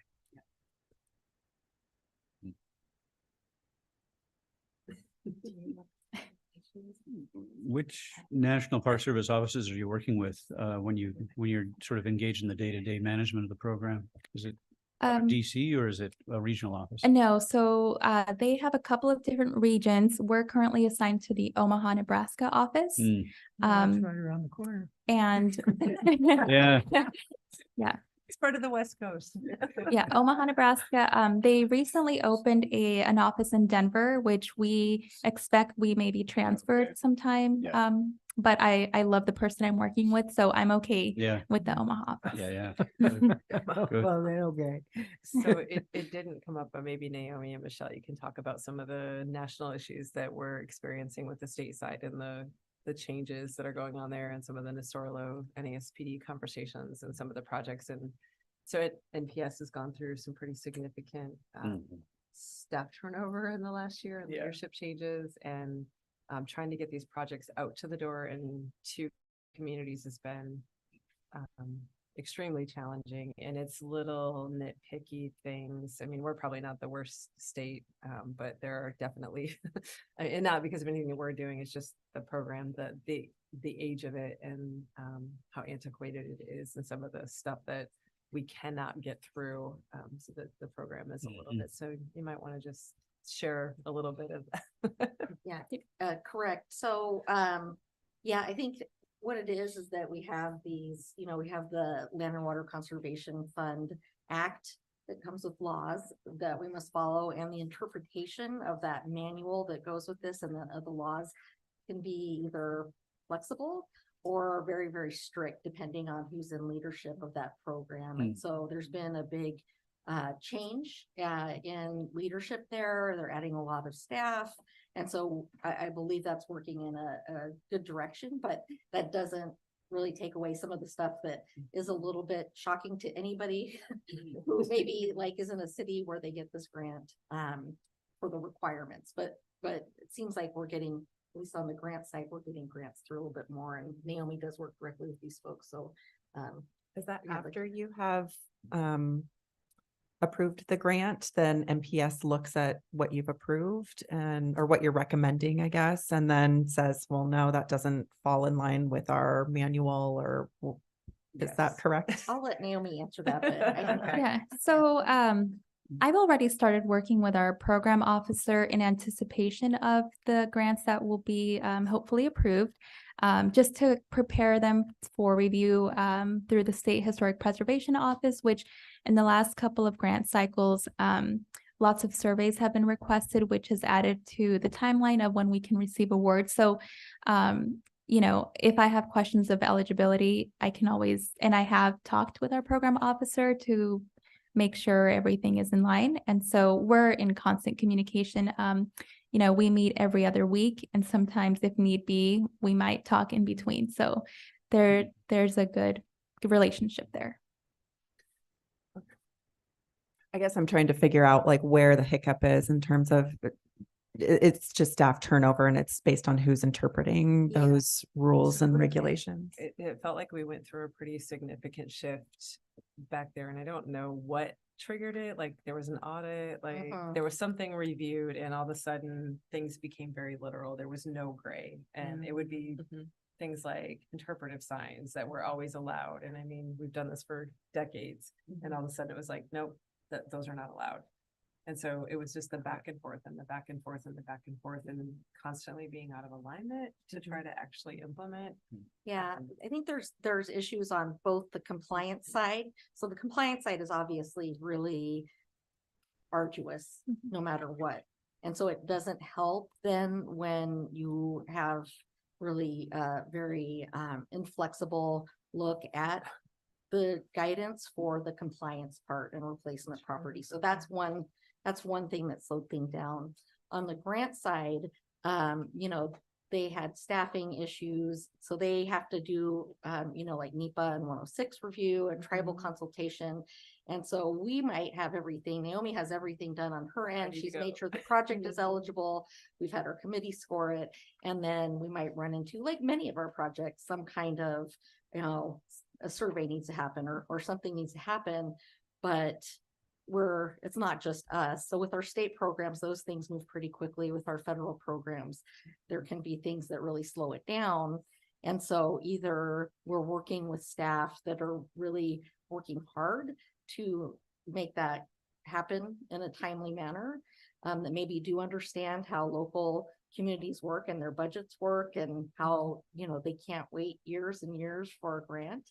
Or yeah, or not. But yeah, Yeah. so right now I feel good about the direction that the program is headed as far as our relationship with National Park Service, but it hasn't always been that way. Things were taking a while to get out the door, but really we're doing everything to help our local communities make sure that they're ready, that they won't run into these issues. Thank you for all your work. Yeah. I know that it's hard to work with some of these federal agencies, so just better understanding where those disconnects happen is helpful for us as a commission.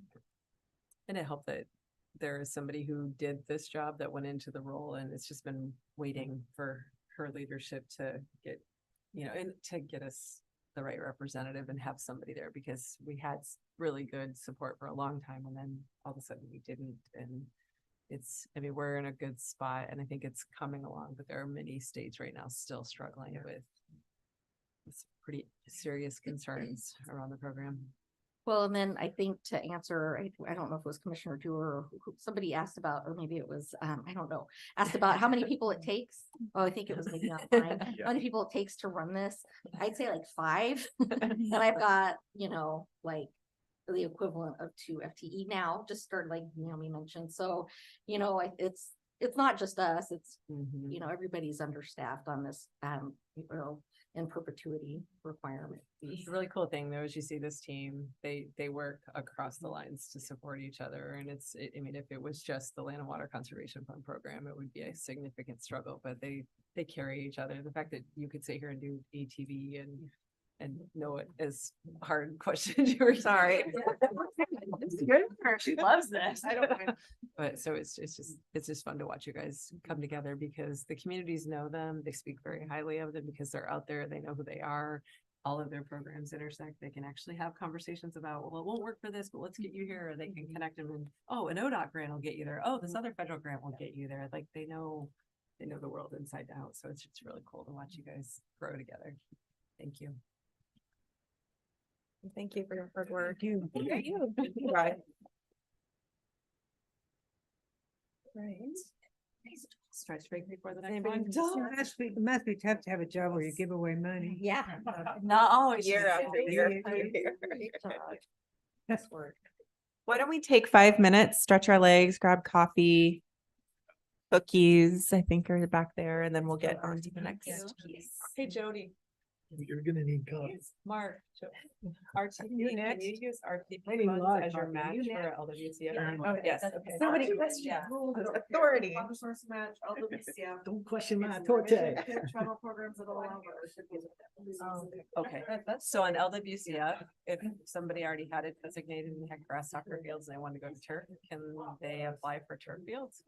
For LWCF, yeah, I believe so on a blank screen, yeah, I mean, anything like that, really. And we do tell people, like, if you you don't like it. Right, because you're already designated, Yeah, it's like, like the strings are attached, that's how I explain it to you, like, the strings are. get as much as you can, because you can't do much else with it, so. You don't see much of the turf. Yeah. Yeah. There's the city of Roseburg is looking at, they have some money and turfing. Hi, their Doug. Soccer fields, they're open to the public. but- Couple, didn't they get, or that was a tennis court? Yeah, they got the tennis. And then the Sunshine Park, they're tied up with land use for RTP. Yeah. They were about to, I think the UGB was gonna be expanded to bring that in. Oh, yeah. They would have needed a permit with the county, but it was like happening as they were applying. So it's You're like, okay, that has to be by the handled. by the time we're ready, either you have a county permit or you, this is your UGB, but yeah, it sounds like. Yes. And for the turf or LWC, I think this is, that doesn't include lighting or anything, it's just the turf. I think the city designated 500,000 for it, and they're funding for another portion. That's He did National They Fish had and to come Wildlife. to me and ask, Jumped like, in and reviewed, would like, we be their- eligible? And I was like, no, I did not. Like, So it's good to know that. nice. It's something they've been wanting to do for a decade. Yeah. She's so great. Yeah, I just met with her So sweet. yesterday, Yeah. actually, we're looking at Stewart Park and kind of the natural area and skate park and Cool. got a lot of homeless issues there, figuring out how to work into the master plan. Yeah. Do some work. And I think they pulled me in because they're like, you know some of the Yeah. grants. I was like, "Don't," but I know the Those are grants, people. yeah. And Valley, yeah, those two. Yeah. I feel bad for her for Sunshine Park, so we'll probably have to make it. And luckily RTP, like, they can wait, because some of these. It's one guy that's like, got some sheet that he's really concerned about and holding it up at the county. Do you know if the UND expansion is at all, but that's. They're for the working on county, it. Right? There, so it has to get approved by the Yeah. county, but the cities are still working Okay. forward on it, and that's, Yeah. they said that they, commissioners have said they will approve it. Okay. When it comes to show. So we got the money and it's still, but I'm like, oh, I mean, like, if this budget even still makes sense to you, or should we just leave it? Yeah. We've had that happen where like an older project has some like weird permit issue and then the budget's so out of date, it's like, just come back. Yeah. And the committee went and like, yes, we already, Sure. but now you need a new budget. Yeah. With this meeting and that's, So I yeah. It's.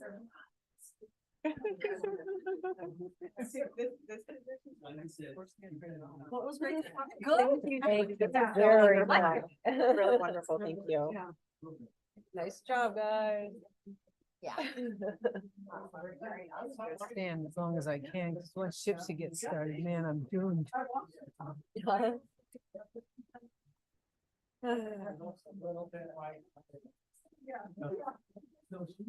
Iron Mountain in Michigan?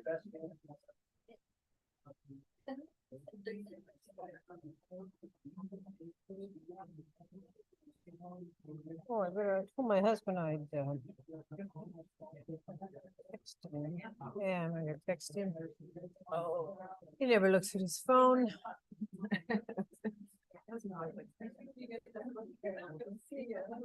He won't pay attention. I text when I get places, like 3 days later, I'll get back. I know, you're there and you're home already. Yeah. I got there. Thanks for asking. By the way, Mr. Flying All Over the World, have you done on Netflix? And seen Behind Bars? Do you have Netflix? Believe so. It's a documentary called Behind Bars, and it will push you up. And it's about that. And I almost don't want to recommend it, but they just find it. Yeah. So, remember like Billy Wyman? He, at some point, he read a statistic somewhere that, if the average airline, I would say, has this number that was applied. Yeah. They did it back in the back. Yeah. Back in the napkin calculations of, in the Stones tours we've done, we've flown. I'm overdue. And he refused to fly. So they would have to like schedule a tour so that he could drive ground. Remember Madden? didn't fly? Yeah, right. Remember that? He Yeah. had a big bus and Yeah. Joe kept doing fly. Yeah. I just, I've been on an airplane since I saw this thing, but I have to tell you, I'm disappointed in Boeing. You're not gonna stop. I just think that maybe not in chocolate, but at the cost of hurrying things up much. Down, It's smart. Keep this. down, it's a document.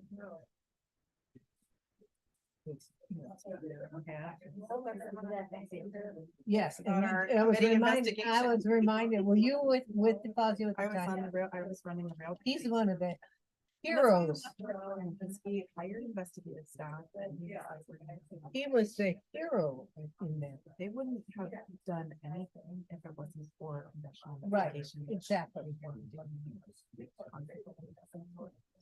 Yeah, so you were in on that, yeah? Yeah, I was. Oh, so Alex you've and really got Rachel, to see it now, because you're who here. were both legislative staffers for that, he just did all the work. 3 investigative staffers for a year. And they basically stationed both and went through file after file. Yeah. And we did that once before on a pipeline accident. Went over to PHMSA and just embedded ourselves for 3 months. Oh, my God. And we're like, we're your best friends, give us all your files. We're gonna look at them all And they got picked up. Squirm, how we do it. Yeah. Yeah. Yeah, it was the That's a good DeFazio one. thing that brought it all to mind, because he was the hero of that. No, he was, I mean, You were the hero. no, not me. I didn't do the investigation, but it was fun to be affiliated with it. 'Cause it's just our whole committee was busted by it. To see Peter so just like aggressive. It's like, this is like government. This is how government is supposed to work. Well, here's the thing, it puts us in a terrible position with regard to the industry. Airbus was taken over because Boeing's group. Not because Boeing is in a good. We need those jobs. Yes, yeah. They, We need those jobs. well, It's just. and a lot of them are being made down in North Carolina, and that seems to be where a lot of the problem is in the North Carolina. And they moved the thing, the headquarters to Chicago.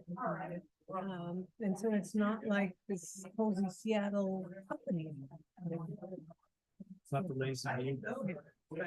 No, it's not the engineers that you want to thought of, like putting these wonky things together. Rush manufacturing. It's rush manufacturing.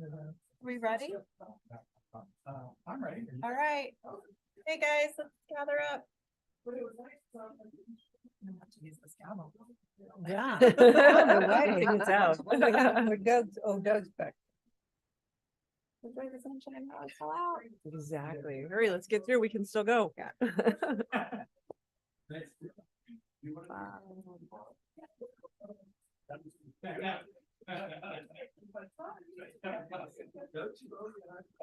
I might stand. I'm gonna get castigated. I might stand. I just. More, that's totally fine.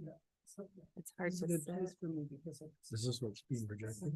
Yeah, it's not your back out. What's? Yes, I'm not technical. I live and die by email. I cannot avoid it. Thanks, Jody. Drive safe. It's part of what makes my stream kind of a remote lifestyle. Yeah. I should have been asked to deal with her. Yeah, so her and. I know. There are days like this. But where now I'll it's go showing back, the screen share at the 50 top files. of my slide. And I'm just doing triage. Yeah, getting the one that the most urgent before things. Jody was in the. I love That can be in people's way. This article, I was like, I'll be back next year. That sounds so good. Yeah. You're crafty. Yeah, in my position. being All right. travel the- stuff. I think we're gonna go ahead and get started here. Do you want to take it away? I don't know if everybody's focused. I'm not sure if I did this right, but Chair Hill, Director Sumption, members of the commission. Can you start over? I try that again. You're good. Successor- Is the audio on? Yep, I can hear you. Steve can hear? No? All right. I can hear. Go through that again. All right. You go did it in the ahead. wrong order. All right. Chair Hill. There it's on. Sibilants, snakes. Chair Hill, Director Sumption, members of the commission, including Steve Grasty out there in virtual world. Good to see you. So this is your occasional visit with me where we talk about your authorities and your responsibilities as commissioners. And they're so vast and so great that I always struggle with how to go about this, because if we actually went through every single thing you did, it would take a really long time, or it would be a matter of me coming up with a game show similar to Jeopardy with categories like, we regulate that, we own that, we have to do it how? And I've never successfully convinced the Department of Justice that we needed buzzers and that kind of technology. So we'll go with this presentation, which is not nearly as interesting, but here we go. There we go. Oh, to go to nice places. Yeah. You know, what I did for this is we took a look at the agenda for tomorrow, and we do something called What You See, and then something called What I See. So you have this agenda. This is a reproduction of the one that was in my packet, and you have all that. And but behind every agenda item, there's some law, and that's what we're going to go through. The first thing that we're going to talk about is the first thing on your agenda tomorrow, which is something that happens when you guys aren't here, but we do it in executive session. And this is one of those rare instances where I actually say out loud almost every time the law behind what we're doing. The executive session is a provision of the public meeting law, and we're allowed to meet in executive session, but it has to be for specific reasons. The two that we generally do are so that you can deliberate with the people that are, your real estate transaction people, and so that I can update you on your current and pending litigation. So that's executive session. And then before we get going too far into a meeting, we always have to establish that we are having a meeting, which is where we are convening the commission for purposes of deciding or deliberating toward a decision. And then we're specifically required to have a quorum to take any action. And so this is a chart that now appears in your bylaws if you choose to adopt them tomorrow, but it's a chart I made up for myself because I always confuse myself on the math, but it's to make sure that when we have a quorum, if, for example, we have 5 commissioners here today, say one of them had a conflict of interest and couldn't participate, we had to look at, how many people were voting and what it would take to pass a motion. So this is the chart that I've developed for that purpose. So is a quorum of those commissioners that are in statute or of those on currently appointed? Yeah, so currently we have 6, right, that are serving, but it is 7, so we have to have 4 of 6 for a quorum. And then we could take actions if we were down to even 3 of you being able to participate, as long as it was unanimous action. So quorum and then how many it takes to pass an action are different.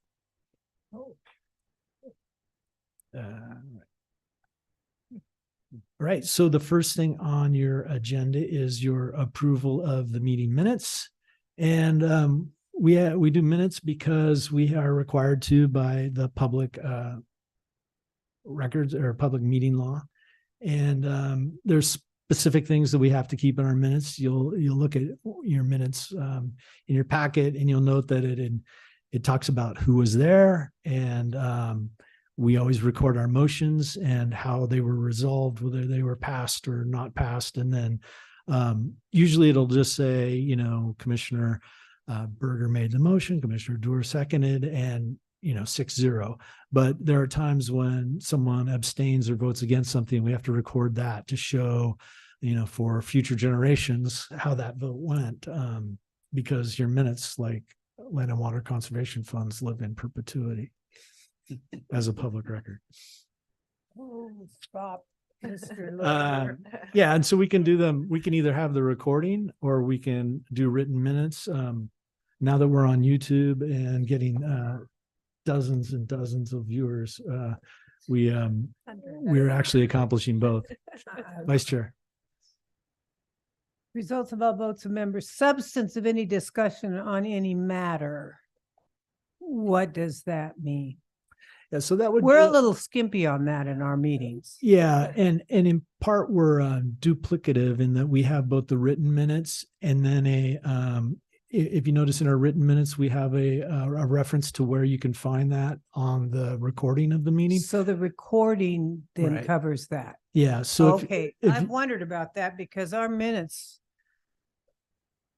reflect. yeah, they're more of a trail map. Yeah. Okay. If you wanted to look at. And those minutes have to be retained, those recordings have to be retained for.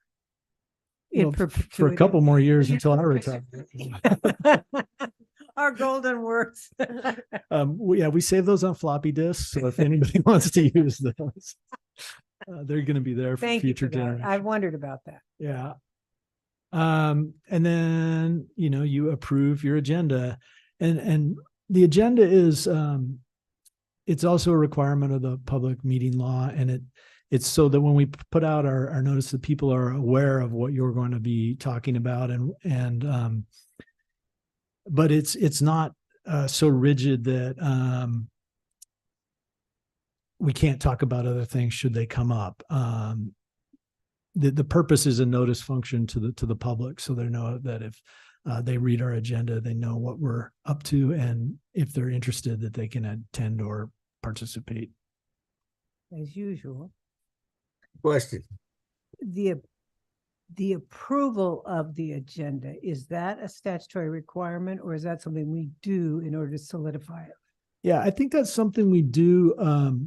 I don't know that it's statutorily required, because generally, when we're putting the agenda out, it's more that notice function under the public meeting law. So our approval of the agenda is generally more so that when we've moved things around, generally to accommodate public comment, that we're in agreement that that's appropriate. Okay.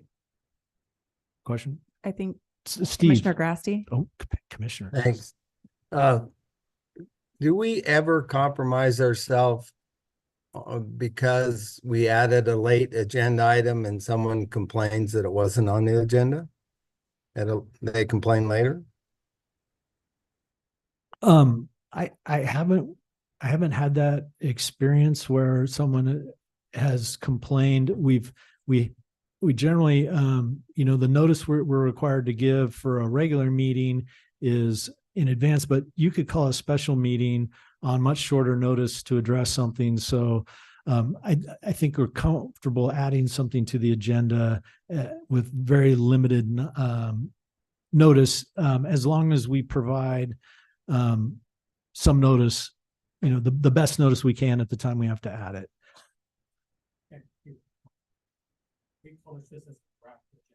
Thanks.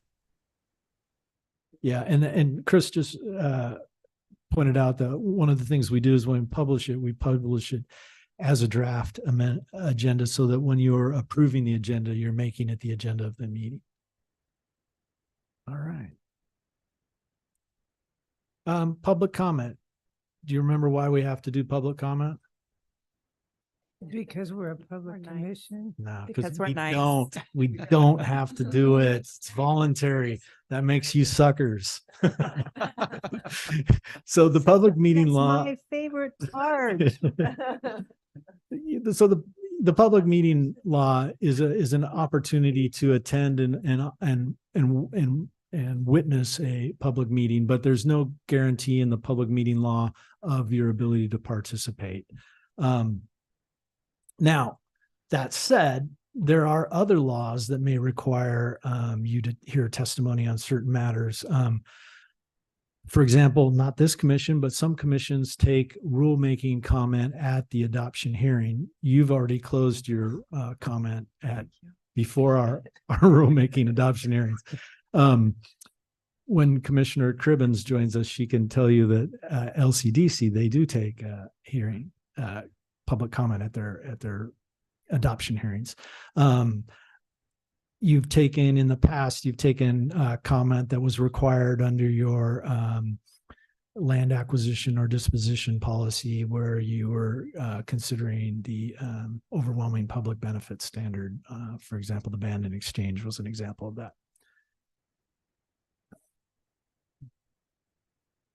But once we do allow public comment, we've created a situation where we kind of have to follow the federal constitutional and people's First Amendment rights. We've created what they call a limited public forum, and so we have to have it has to be reasonable in terms of time, place, and manner of a regulation of speech. That means we can't we can't cut the person off who's saying, your attorney's an idiot. I can't believe you listen to that guy. We have to let him or her say that vile thing that is untrue. Whereas if they're saying your attorney is so awesome, we'd love to hear a little bit more of him and a little less of you. We also want to cut that person off at 3 minutes, just to be even-handed. And one thing that some commissions do is they treat public comment as not a time for dialogue, but we kind of don't do that. We allow commissioners to ask questions of the people presenting, but there have been times when we've had 20 people sign up for 3 minutes of comment, and the commission has decided that they won't interact with them. They'll just take in the information. We always like to explain to people that they shouldn't have an expectation that there'd be an answer right then and there if they're asking us to do something, particularly if it had some notice requirements, that it would be on a future agenda that we would be able to take such an action. Okay. All right. So the next thing that's on your agenda is the director's update. And then, why do we do this? Part of the director's responsibilities are to keep you informed about how the director goes about her duties and functions, particularly for those things that are delegated from you to the director, but also just the overall operation of the department. So that's why we have a director's update. And the first thing we have on our director's update is our legislative update. Again, it's the same law behind it, but this is an opportunity for you to hear how the department fared in the legislative arena, most recent one. And then the next one is your bylaws. And you're not required to have bylaws, but in a sense, the bylaws, what they've done is they've taken many of your statutory either obligations or procedural requirements and put them in the same place. So, your bylaws cover appointment, your selection of officers, your meeting schedule and times, your has a little piece in there on ethics. I was happy to see. That's something that if it ever comes up for any of you, we just talk about it and we'll figure out if there's an ethical problem there or not. And if there is, how we would either disclose it and have you participate, or disclose it and have you recuse yourself. But that's your bylaws. Budget approval. Rebecca will cringe, but I'm not going to do her justice here. Oh, perfect.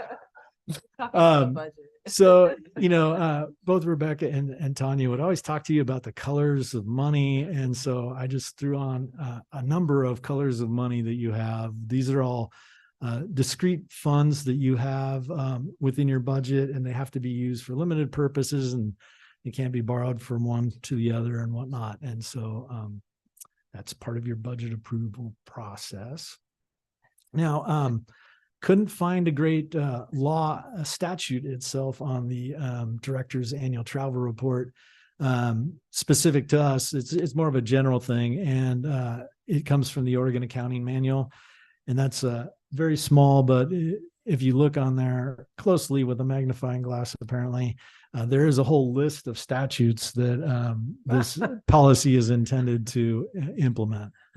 Hey, I might have helped write this policy when I was at DAS.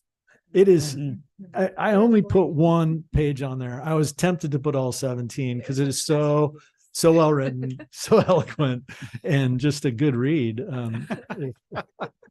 Oh, you're my favorite attorney. If you're taking How many minutes you want? if you're taking, things to your nightstand to help you sleep. I believe there's therapy for that kind of thought. Yeah. Okay. So the next one is your property item, and we generally have a property item almost every commission meeting, and in this one it's a donation. So I kind of highlighted in yellow the parts of the authorization you have as commissioners to acquire property that would apply to this one. But in general, you have all sorts of means of acquiring property. This one's a donation, but you have the authority to purchase things. You have transfer. We were talking a little bit in our car about your authority to acquire things through the exercise of eminent domain. It's an authority you have. It's rarely used and probably for good reason. But this is one of the few things you as a commission can't delegate on to the director without your oversight.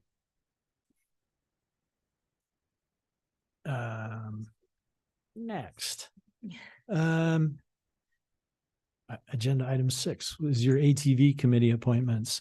They talked a little bit in their presentation about the ATV fund. And then you have your ATV advisory committee, and this is a group of folks that you appoint, and they represent certain statutorily specified interests, and the ones you have for tomorrow are the law enforcement and the emergency medical service providers. So those are spelled out in statute. Here's a fun part of the statutory world.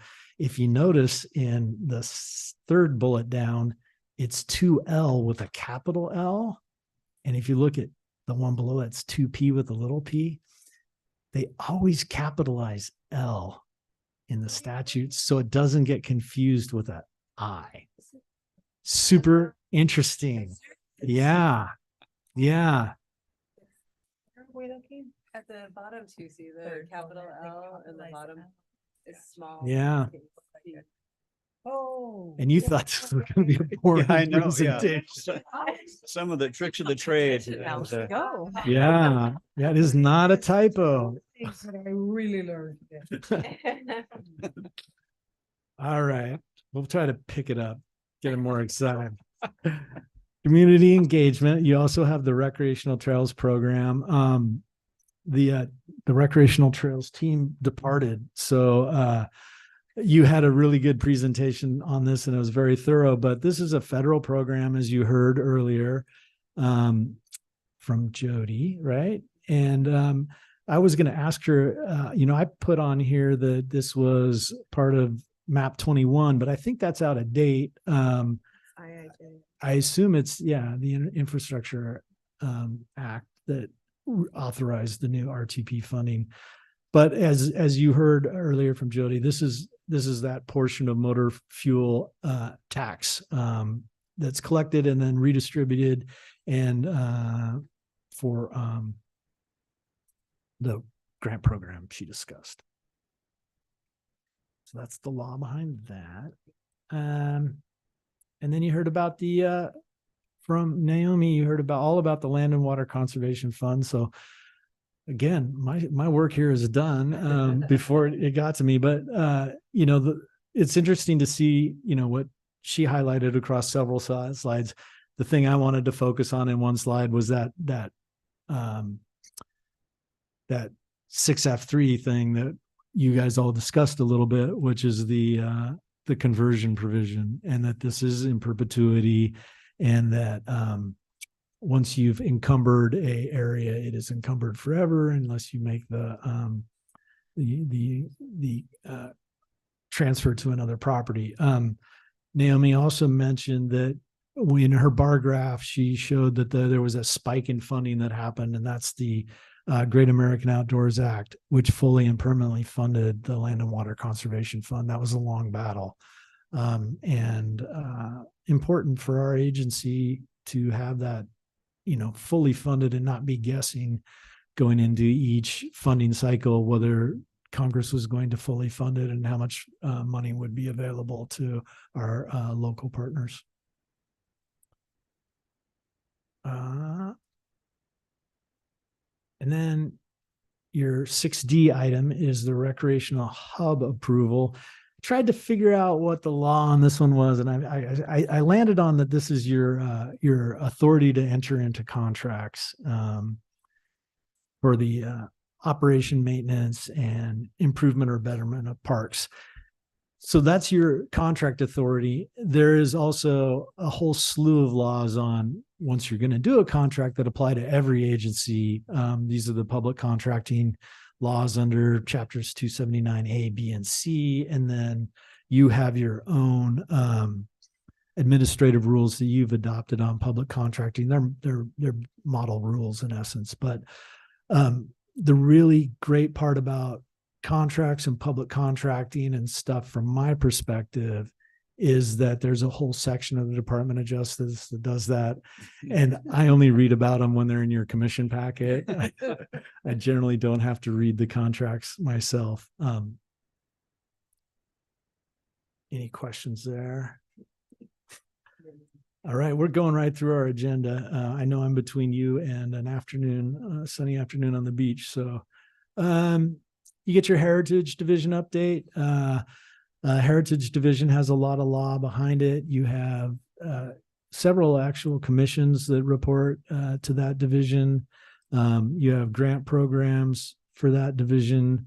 One of them that's highlighted tomorrow is you have in your report, you have a commentary on the Oregon Main Street Revitalization Grant Program Fund. But what's in your report is some local governments that are opting into the Main Street program. So yeah, just an example of all the law behind the Heritage Division. Go. Okay. This is your Park Development Division. So you have the Bullard Beach Sewer Main and Pump Station funding increase. Again, this is your authority to construct and improve and develop parks. And I asked Matt I said, I couldn't envision this sewer project. And so he sent me this picture of what it's going to look like. It's going to be an elevated sewer system that pumps it to an incinerator. Yeah, that's it, right? Yeah. Is that the right slide? Okay. Yeah. So, all kidding aside, I don't think it'll be a very visible project once it's done. But again, that's your oversight authority for, parks operation, facility investment. That's what you're doing in that agenda item. All right. The next one is, our intergovernmental agreement with the Travel Information Council for the Peterskeen Ogden Wayside. So there's law that allows local governments, state agencies, federal agencies, Indian tribes to come to agreements where they can share their authorities to accomplish a project. And then there's another law that allows them to share services and sometimes money. And so those are the laws behind this. I kind of was hoping this was, a agenda item where we'd be renaming the park, because the more I've learned about Peterskeen Ogden and beavers and whatnot, I'm not really a fan, but that's okay. Steve, what is cooperate? Like, what is that definition in this context of working with another state agency under our delegated authorities? Or, can we? Yeah. So that, for example, an example relevant to you would be like in the ocean shore context, there's some jurisdiction that's yours clearly, and there's some jurisdiction that would be traditionally the Department of State Lands, and through agreement that's very old at this point, it's now completely handled by the Parks Department, rather than having two processes that could produce disparate outcomes. It's handled through a single agency. Does that help? Yeah. Okay. And our rulemaking. You have general rulemaking authority, and that again is one that you're not allowed to delegate. So rulemaking will always come through you. You have the general to adopt rules that are necessary for the operation of the Parks Department in any way, shape, or form. In this case, and in some certain cases, you also have a specific grant of rulemaking authority. This under the Deschutes River Scenic Waterway Recreation Area Act also gave you rule-making authority to adopt any rules necessary for scenic waterways. And then the Administrative Procedure Act is, it tells you how you have to do, it doesn't grant you any authority you don't already have, but it tells us how we have to do it. And that includes things like notice to legislators, notice to the Secretary of State, publication. It used to be in the Oregon Bulletin. Now it's in a web format. And, but again, it's only the procedural requirements. It's no authority of yours. So it's how you go about things. And then you get your delegated authority reports. Again, other than those things that you're specifically prohibited from delegating, the rulemaking, the property acquisition, you can delegate things, and you have delegated things to the director, and then the director's responsibility is to report back to you those actions which have been taken under that delegated authority at your commission meetings, so you can be aware of the actions of the department in your name. And real quick on that one, Steve, for our new commissioner. Yeah. That we've gone back and forth on that one a million times because it's not required to give it to you and it's not one we take action on. We tried it as a consent, but just so as you're going through it, it's there and it's provided as a report for an opportunity for you to better understand some of those things that have been delegated. But it seems like it's always somebody new comes on and we have this conversation again. Yeah, I mean, as commissioners, you have a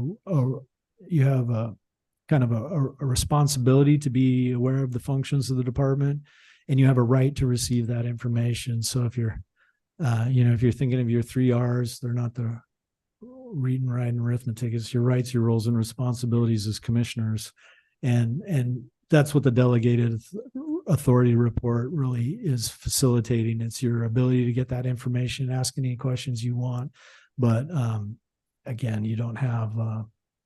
Other than to be aware of it, you don't have a day-to-day role in that function of the department. So what do you get? You get your contracts and procurements. This is your authority to enter into contracts, which you can delegate and have delegated up to a certain price threshold. And then you get also in that contract and procurement report, you also get a listing of those cooperative agreements, intergovernmental agreements we've done. Then you get your scenic waterway notifications. This is where we issue a permit for an activity within a 1/4 mile of the bank of a scenic waterway. We have our reports on ocean shore improvement permits, and then also we have specific requirements for how we go about selling timber. Unlike any other asset, other assets are not called out specifically, but there's a process for the selling of timber. So any questions so far? You're almost to the end of your agenda. All right. Well, the best part, one of your roles, rights, and responsibility is the commission has the authority to. Is that in statute? Doesn't have to be. Are there any other questions from anybody about any other authorities that may not have been covered? Yeah. And I would just say there are so many of them. It wasn't going to be a way to do that effectively. But if you ever have questions leading up to a commission meeting where you're reading your packet and you're not sure why or what the law behind something is, you can always reach out to me and I'm happy to answer those questions. And I like how you've done it this way, Steve, the last few times where you put it with an agenda. So it makes sense in context of what, rather than just here's your roles and responsibility and you glaze over. Yeah. And, That's why we have you. but, I like that you're getting deep dives on each of these things, like today on the Land and Water Conservation Fund. And because, there's, aside from the state law, there's all the federal law behind that. There's in order to issue those funds, they have to consider the Endangered Species Act, the National Environment Policy Act. They have to consider, 106 consultation. The federal government does that piece of the law for the state in general on a programmatic basis before they issue those grant funds. So, all right. Thank you. Yeah, thank you. Thanks, Steve. Sure. Very Nice. helpful. Dinner is at 6 o'clock at Driftwood and Driftwood. and Driftwood. Are we meeting there or here? I think folks are on their own. We can huddle in cars if people want rides. So if you're in the lobby at 5:45 Do you want me to leave, Chris? and Do you want me to leave? your per diem is 34.50. That always is a question when we get in the room looking at the menu. Do you want Anything to over leave? that or anything? Yeah, I'll take care of that. Okay. Adjourn also. Okay. We're adjourned.